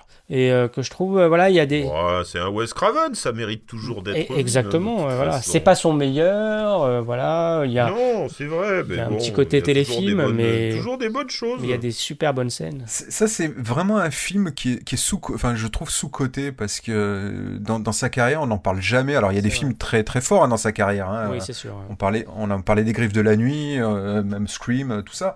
Mais c'est vrai que celui-ci, je suis assez d'accord avec toi, c'est un film, c'est pas un mauvais film, c'est un film assez intéressant avec une toute jeune Sharon Stone dedans. C'est un film à voir dans sa filmographie. C'est un de ses bons films dans sa filmographie. Et puis, on a parlé tout à l'heure rapidement de Highlander, mais Russell Mulcahy, il a fait aussi un autre film qui s'appelle Razorback. Et avec un sanglier, enfin des attaques de sangliers géants.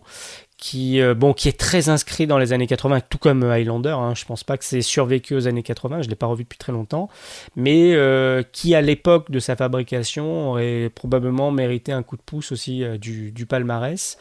Et le dernier film que je voulais aussi citer, moi, c'est un film que j'aime bien. Je sais qu'il se fait un peu bâcher un peu de partout. C'est La Revanche de Freddy, en fait. C'est le deuxième épisode des Griffes de la nuit. Mais moi, j'aime bien, en fait. Il est bien, celui-là. Moi, je les aime bien. De toute façon, moi, je les aime bien, les Freddy. Y a rien à faire. Il est culotté. Ouais, moi, je trouve aussi... Moi, je trouve que c'est un film culotté, de par son sous-texte, forcément.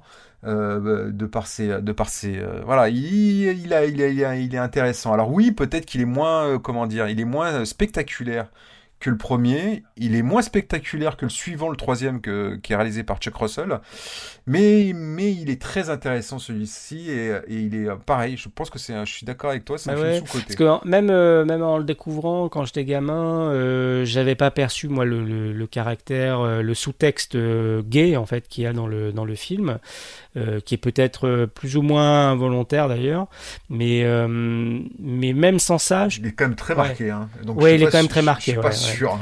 Mais de toute manière, le film a quand même quelques séquences assez marquantes. Je pense aux séquences dans les douches. Il y a des choses, la transformation chez le copain aussi. Il y a des trucs assez marquants. Il a la faute de goût à la fin de mêler réalité et rêve avec un Freddy qui arrive dans la réalité. Là, il tord le concept un peu trop. Je pense que c'est ça qui fait que même les fans de Freddy lui tapent un peu dessus. Mais rien que l'intro dans le bus, tout ça, il y a quand même des séquences hyper marquantes. Moi, c'est vraiment une marotte, ce film. J'aime vraiment ce film, quoi. Après les griffes de la nuit, l'homme de vos rêves est de retour. La revanche de Freddy.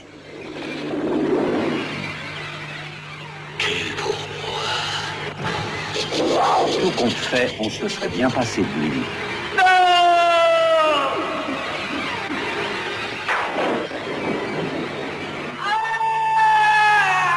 Ça y est, ça recommence.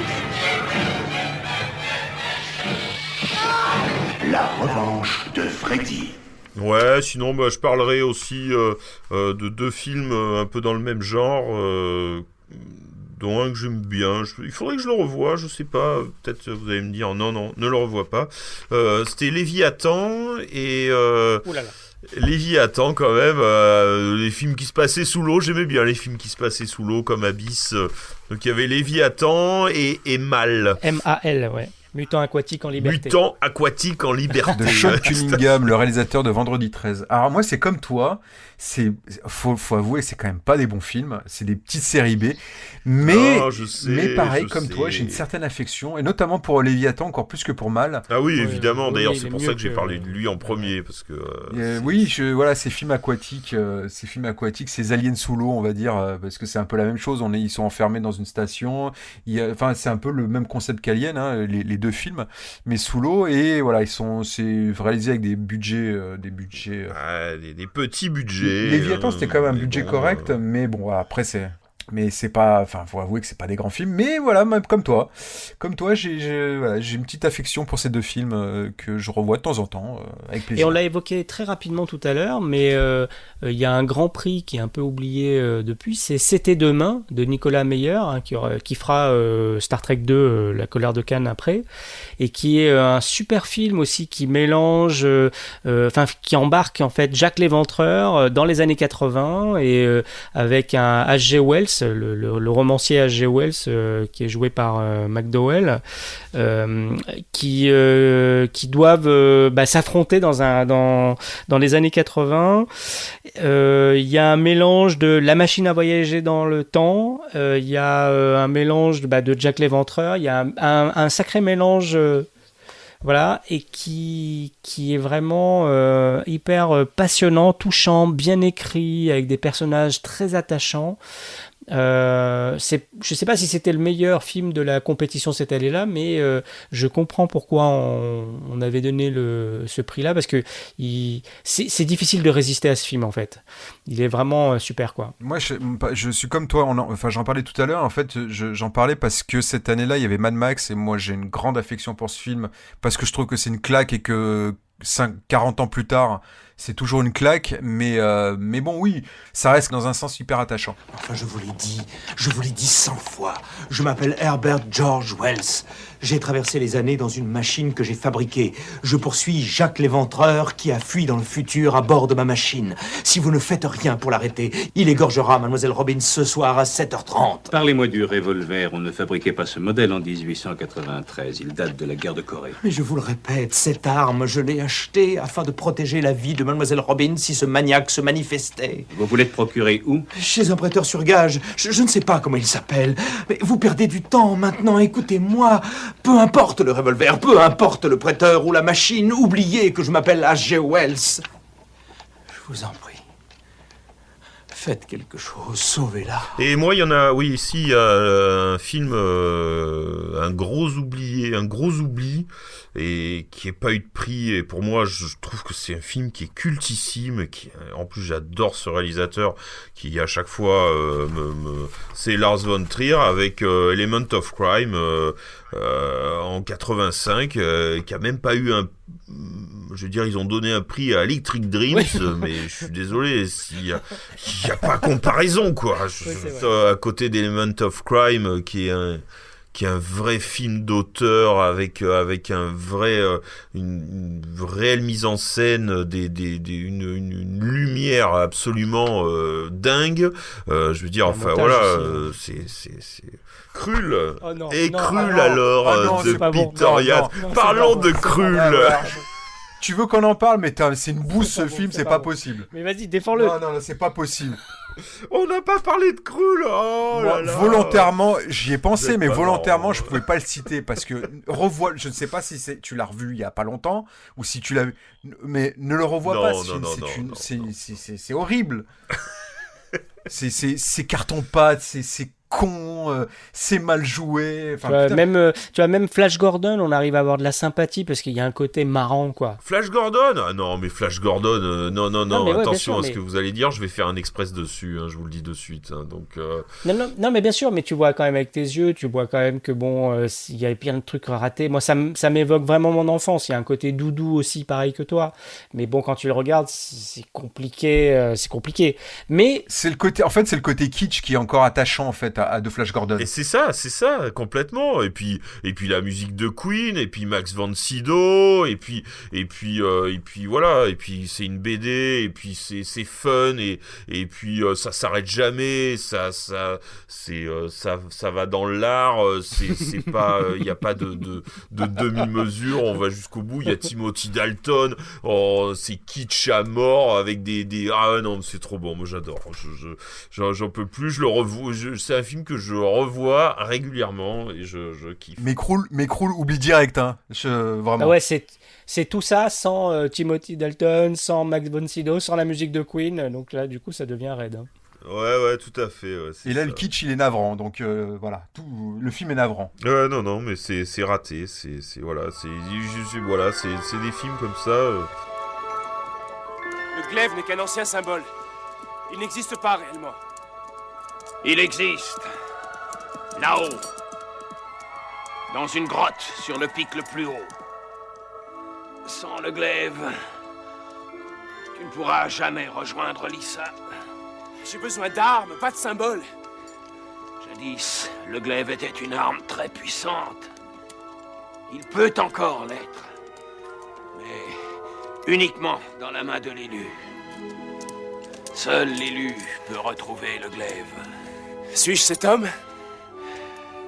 J'aimerais le savoir.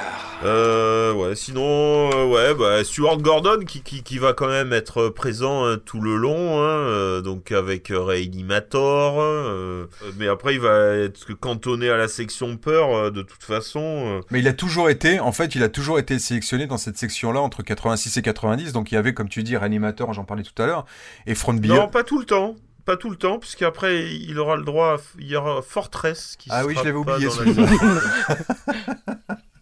Moi, j'aime bien, j'aime bien. J'aime bien, puis il y a Christophe Lambert. Bien. Moi, je l'aime bien, Fortress. De toute façon, j'aime bien Christophe Lambert, voilà. Non mais Fortress, les gars, merde. On sait, mais on est au courant, on assume, quoi. Je suis battu, là. C'est ça. J'ai une grosse affection pour un film de Alex de la Iglesia sur la dernière année qui s'appelle Action Mutant, que je trouve qui est complètement barré. C'est un film que j'adore. J'adore ce réalisateur, et d'ailleurs, bon, il se vengera, il aura un prix après à Gérardmer avec Le Jour de la Bête. Voilà. Je l'ai placé. Alors, Avoriaz, il y a aussi des films qu'on peut considérer... alors, je parlais d'Elephant Man, mais il y a eu d'autres films qu'on peut considérer un peu comme des intrus, en tout cas des surprises, notamment la première année, n'est-ce pas Thibaut ? Ah oui, oui. On aura Devil in Miss Jones, donc un film érotique, je dirais, érotique. On peut dire pornographique. Pornographique, ouais, on va dire pornographique. Ça. Allez, on peut le dire. Allez, pornographique, qui va cartonner aux États-Unis et qui aura quand même le droit à 5 suites. On est allé jusqu'à Devil in Miss Jones 6, je crois. Voilà, ça va s'arrêter. Mais c'est un peu rigolo parce que finalement, puisqu'il y a quand même un des fondateurs du festival, Lionel Chouchan, qui avait tendance à comparer le gore justement au porno, qui était pas très tendre avec ce genre-là. Mais en fait, en 73, donc quand le film a été projeté à Avoriaz, en fait, la catégorisation X, en fait, la ghettoisation du cinéma porno avait pas encore eu lieu en France. Donc il y avait quand même un engouement autour de ça, et dans les salles françaises, le cinéma porno partageait l'affiche avec des films traditionnels. Donc je pense que ces années-là encore, on pouvait encore se permettre, vrai, en tout cas, c'était moins mal vu de projeter un film pornographique dans un festival, alors que 2 ans plus tard, avec la loi X sous le gouvernement Giscard, là, la ghettoisation du cinéma pornographique a lieu, et forcément, c'était plus possible, quoi. Puis il faut pas oublier qu'on est 5 ans après mai 68, qu'on était en pleine libération sexuelle, et voilà, il y avait tout un truc autour de la libération sexuelle qui a fait que ce film-là a pu, je pense, arriver en tout cas hors compétition à Avoriaz. Mais c'est vrai que dans le fond, même si le film, il y a des aspects fantastiques, enfin un peu surréalistes dans le film, mais de là à l'inclure dans un festival de films fantastiques, oui, ça peut paraître bizarre. C'est-à-dire qu'en fait, le cinéma fantastique et l'horreur ont toujours été un peu associés à l'érotisme, alors pas la pornographie non plus, mais à l'érotisme. Je pense à la revue Midi Minuit, où il y avait des filles de plus en plus dénudées, la Hammer, qui au fur et à mesure des années ont commencé à dénuder aussi les femmes du casting, et donc il y a, je pense que dans les années 70, peut-être même plus que après, il y avait un peu encore ce mélange, c'était encore poreux tout ça, et on garde encore des traces dans les années 80, dans les slashers, les choses comme ça, d'érotisation, etc., parce que le public cible, c'est des adolescents masculins en général, et donc je pense qu'il y a un peu un truc comme ça, mais cette sélection-là, même si elle était hors compétition de Devil in Miss Jones, prouve bien qu'on met un peu tout dans le même panier, quoi. Voilà. Il y en a d'autres qui sont un peu, on se pose des questions de leur présence. Je pense à cause d'un assassinat en 75. C'est un thriller. C'est un thriller paranoïaque, mais c'est pas... il a eu le prix de la critique. Oui, c'est un très très grand film, un très très bon film. Mais de là, encore une fois, de le voir à Avoriaz, bon, je comprends pas. Dans un autre genre, alors peut-être pas, encore une fois, une histoire d'imagerie, mais The Rocky Horror Picture Show, qui est une comédie musicale, j'ai un peu de mal, moi personnellement, de le voir à Avoriaz. Si, moi ça, oui, plus, c'est quand même moi j'adore, en plus ce film, je suis fan complètement, mais si, ça reste... une approche c'est une parodie, mais on est encore dans du fantastique, parce que c'est un extraterrestre qui vient, on peut en débattre, mais il y a quand même des éléments, c'est une sorte d'adaptation de mélange de Frankenstein, donc on est quand même dans du fantastique, même si c'est un parti pris comédie musicale, mais ça reste quand même, je trouve qu'il a plus sa place effectivement que le film de Pakula dont tu parlais, Enfin, il y a même eu une comédie qui a eu un prix, le prix Fantastique Tout Public en 77, qui s'appelle Le Bus en folie, qui est un très mauvais film en plus, mais qui est une comédie, qui est une pure comédie, qui, voilà, encore une fois, là, c'est... non, mais là, En plus, c'était une année où c'était Steven Spielberg le président. Hein, mais... je sais pas ce qu'il mettait dans la fondue. Hein. Et puis un film que j'adore, mais que, pareil, je me pose la question de sa présence, c'est Body Double en 85. Alors même si c'était en hors compétition, le De Palma, pour moi, c'est Body Double est un pur thriller. C'est un thriller, oui. Et de le voir à Avoriaz, pareil, je me pose la question. Voilà. Bon, après, peut-être parce que De Palma, c'est aussi c'est un habitué du festival. Il avait déjà eu deux fois le Grand Prix. Voilà, je sais pas, peut-être Mélanie Griffith, elle était pas très connue. Je sais pas si elle était hyper connue à ce moment-là. Peut-être que ça a ramené un peu de people aussi. C'est vrai que leur compétition, et c'est le cas à Cannes d'ailleurs, hein, à Cannes, on sélectionne des films hors compétition, on sélectionne des Disney, maintenant on sélectionne des blockbusters, un peu pour ramener de la presse, un peu pour ramener du people, un peu pour ramener de la visibilité. Et certainement que peut-être que ce film-là, comme tu dis, De Palma était une star, en tout cas un réalisateur hyper connu, et peut-être que c'était le but de sélectionner ce film-là qui dans le fond n'avait certainement pas sa place, mais qui certainement ramenait une visibilité. Mais bon. Jake, je voudrais te présenter ma voisine préférée. D'accord.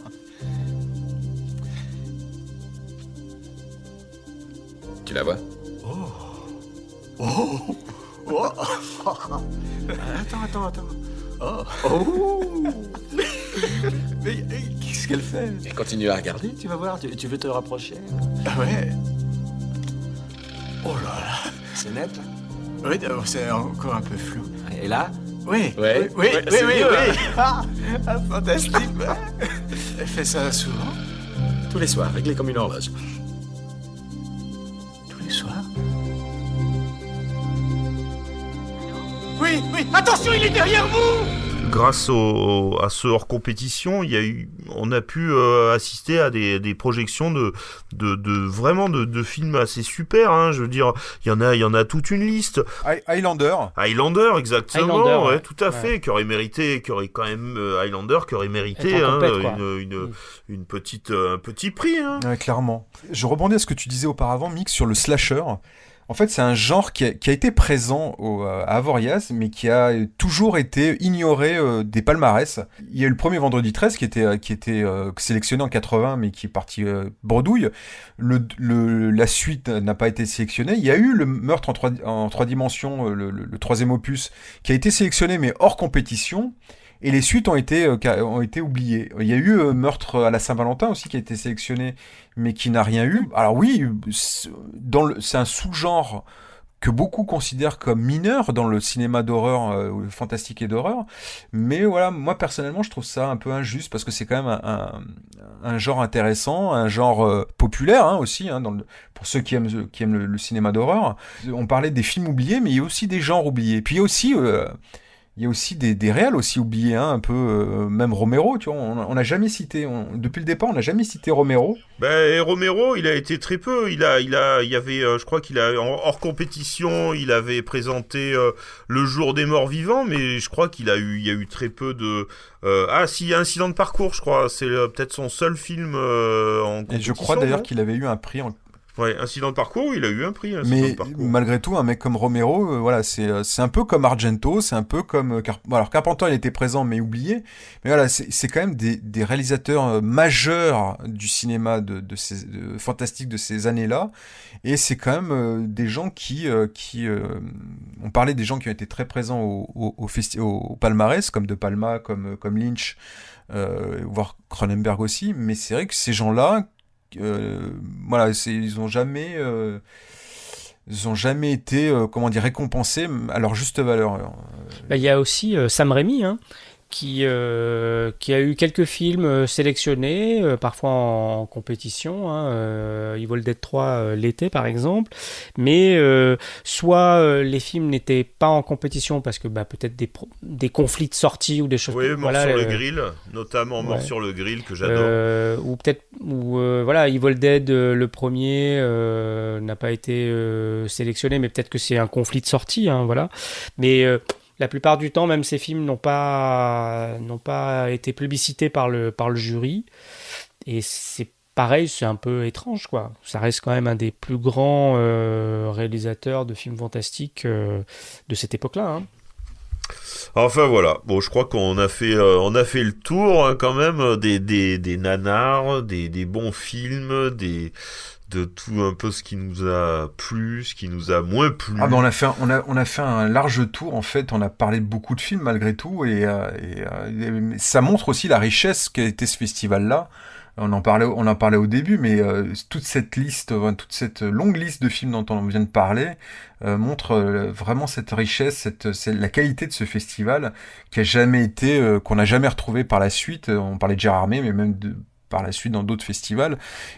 Aucun festival de genre en fait n'a cette renommée, hein, cette aura-là, quoi. Il y a eu des tentatives en France. Bon bah. Pendant les mêmes années, en fait, on avait le festival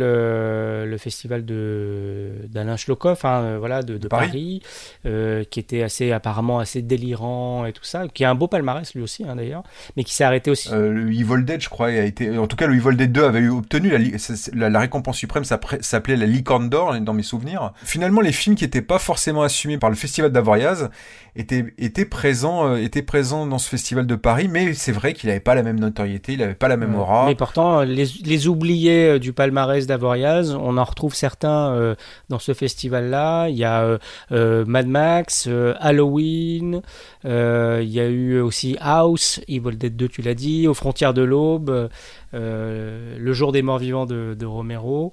Il y a quand même et le Crocodile de la mort donc de Toby Hooper. Il y a les recalés d'Avoriaz étaient plébiscités plutôt dans ce festival-là, mais qui s'est arrêté en 89. Voilà. Et puis, depuis 2011, il y a le PIF, le Paris International Fantastic Film Festival, initié par des gens de la revue Mad Movies, qui essayent de reprendre un peu ce flambeau-là, mais ils ont du mal, malgré tout, hein, moi j'aime beaucoup le festival et tout ça, je m'y suis rendu, mais ils ont du mal à avoir malgré tout la même aura, quoi. C'est très compliqué, mais malgré tout ils ont leurs adeptes, leurs followers, tout ça, et sinon il y a aussi le Bloody Weekend aussi, qui a été créé dans les années 2010, je crois que c'est en 2010 d'ailleurs, par Loïc Bugnon, et c'est un petit festival mais qui est à mi-chemin entre la convention et le festival, et c'est quelqu'un qui porte vraiment son festival à Audincourt à bout de bras. Et apparemment, et celui-là je le connaissais pas, mais dans mes recherches, je suis tombé sur le Festival du film fantastique de Menton, qui a été créé en 2017. Mais comme c'est un peu tout nouveau, c'est encore un peu dur de statuer dessus, quoi. Eh bien, messieurs, ce premier débat de retour à l'écran va se conclure. Est-ce que vous avez quelque chose à rajouter ? Écoute, voilà, hein, c'est vrai que ça s'est arrêté donc en 93 et que ce festival s'est arrêté en 93. C'est dommage, c'est comme ça. Derrière, il y a eu tu en parlais un peu des successeurs. Ça manque un peu quand même, mais bon, je crois que de toute façon, comme tu l'as dit Max déjà plusieurs fois, c'est vrai que c'était une période qui était riche de toute façon. Je pense qu'elle est malheureusement pas aussi riche au niveau fantastique.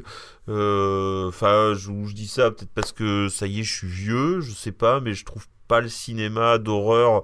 En tout cas, déjà le cinéma d'horreur, je le trouve largement pas aussi intéressant que ce qu'il était avant. Je le trouve souvent fade et creux et pas très artistique. Alors qu'avant il y avait vraiment souvent des grands réas derrière avec une réelle envie de montrer quelque chose visuel et artistique qui a moi je suis maintenant, pas forcément d'accord. Je trouve quand même qu'il y a régulièrement, il y en a moins. Je suis d'accord que dans la il y en a moins, non mais heureusement il y en a encore, mais c'est vrai que plus assez pour remplir un festival que de ça, quoi. C'est certainement parce qu'on a vécu ça adolescent et qu'on a cette vision, idyllique qu'on peut avoir à cet âge-là. Après, je suis pareil, je suis un peu entre les deux. Je te rejoins plutôt, Mick, même si je suis quand même très nostalgique de cet âge d'or. Quand je parlais de l'âge d'or, c'est vraiment ça. Mais il y a quand même des choses, heureusement, il y a encore des choses intéressantes. Et par rapport, j'en parlais tout à l'heure du creux de la vague du début des années 90, en tout cas des années 90 en général, qui ont été assez pauvres, je trouve, en cinéma fantastique. Depuis les années 2000, on a quand même des films plutôt intéressants. On a le genre a pris une deuxième vie, connaît une deuxième vie qui est toujours actuelle. Alors oui, il y a des films plus peut-être moins marquants, mais il y a des choses intéressantes, il y a des films plutôt intéressants. Ouais, bah oui, je sais pas, même si on reprend juste le palmarès de Gérard Mer, tout à l'heure il en parlait Thibaut, mais rien que Morse, Let the Right One In de Thomas Alfredson, ça c'est très très bon. Enfin, moi, ça fait partie des grosses claques des 15 dernières années. It Follows, que moi j'ai des réserves sur le film, notamment sur la construction des personnages, mais qui est quand même qui synthétise un peu l'esprit d'aujourd'hui, qui réactualise un petit peu le cinéma d'horreur de manière assez intéressante. It Follows qui a eu un le Grand Prix à Gérard May. Ouais, le Grand Prix, ouais, c'est ce que je disais, ouais. Et Bone Tomahawk de Craig Zahler, que je trouvais extraordinaire. On a Grave aussi, de Julia Ducournau, qui est parmi les promesses du cinéma de genre mondial pour l'instant, mais elle est déjà juste en France, c'est déjà pas mal, mais qui est vraiment une vraie promesse pour l'avenir. On va voir ce qu'elle va faire avec son prochain film. Ghostland de Pascal Laugier, qui est pour moi son meilleur film en fait, qui est une synthèse de ses 3 films précédents. Et là même le film qui a eu le Grand Prix en 2020, c'est Sainte Maud, dont la bande-annonce laisse présager un film assez extraordinaire. Donc c'est sûr que étrangement on a un volume de films qui n'a jamais été aussi conséquent, et de l'autre côté, on a moins de films marquants qui sont proposés. Alors peut-être que les choses sont liées en fait, peut-être que à force d'en trop en faire, du coup, soit on est noyé dans la masse, soit la qualité n'est plus au rendez-vous. Mais malgré tout, il y a quand même des pépites qui sortent chaque année, 3-4 pépites chaque année. Non, mais souvent la qualité elle y est. C'est bien fait, c'est des films bien, mais il manque de à la limite, tu vois, des fois je trouve que des films avec moins de moyens, avec un peu plus de couilles, sont plus intéressants, quoi, souvent. Celui-là il a des moyens, mais je sais pas, t'as pas parlé de, moi j'ai bien aimé Crawl. Ouais, j'ai bien aimé aussi, ouais. De Alexandre Aja. Crawl, c'est un sacré film, Crawl. C'est blindé de fil blanc, en fait, parce que du coup, il y a plein de trucs que tu dis, c'est juste pas probable. Mais le film, c'est un ride qui marche super bien, quoi. Ouais, franchement. Aja, moi, j'aime bien, de toute façon. Oui, Alexandre Aja. Il y a un film on parle des films récents qui sont plutôt réussis. Il y en a un qui s'appelle Under the Skin, quand même, qui est un grand film. Voilà, ça fait partie de ces films, en tout cas celui-ci notamment, qui est vraiment un grand film. Ça fait partie de ces films qui... Et pourquoi qui était un petit film. Oui, mais voilà, tu parlais de mettre ses couilles sur la table. Là, fait, ouais. En fait, c'est quand t'as dit ça que je pensais à ce film-là. Je me dis, voilà, ça c'est un film qui est pas un film à gros budget, mais voilà, il y a des idées de partout, c'est hyper intelligent, c'est hyper fin. Enfin, vraiment, ce film-là, en tout cas, montre en tout cas que le cinéma de fantastique n'est pas mort. Heureusement qu'il y a des choses intéressantes, et malgré une grosse production et beaucoup de déchets, il faut le dire aussi, mais il y a des films, heureusement, qui subsistent et qui sont plutôt bien, quoi. Ouais, et qui sortent des formules, en fait, parce que les déchets, en fait, en général, viennent des formules. Donc, tout à fait. Ou des remakes, ou des mauvais remakes, ou des mauvais... Enfin, oui, ça correspond aux formules, parce que ça reprend un remake, c'est... Par définition, ça reprend une formule, donc c'est ça, ouais, exactement. Bon bah voilà, on a fait un grand tour de ce festival mythique et on espère qu'on vous a donné aussi envie de voir ou de revoir certains films présentés à Avoriaz.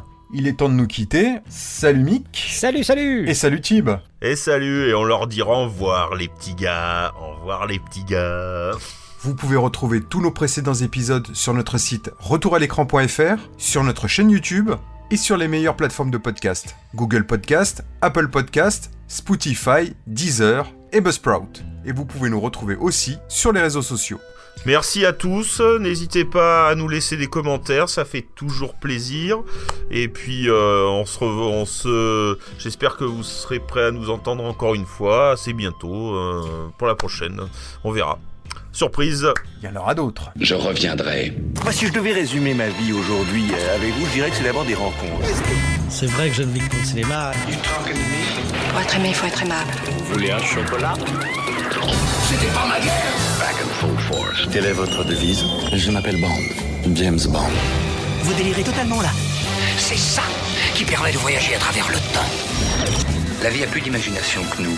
J'espère que je ne vous apprends rien. Vous êtes un mélancolique. Mélancolique, mon cul.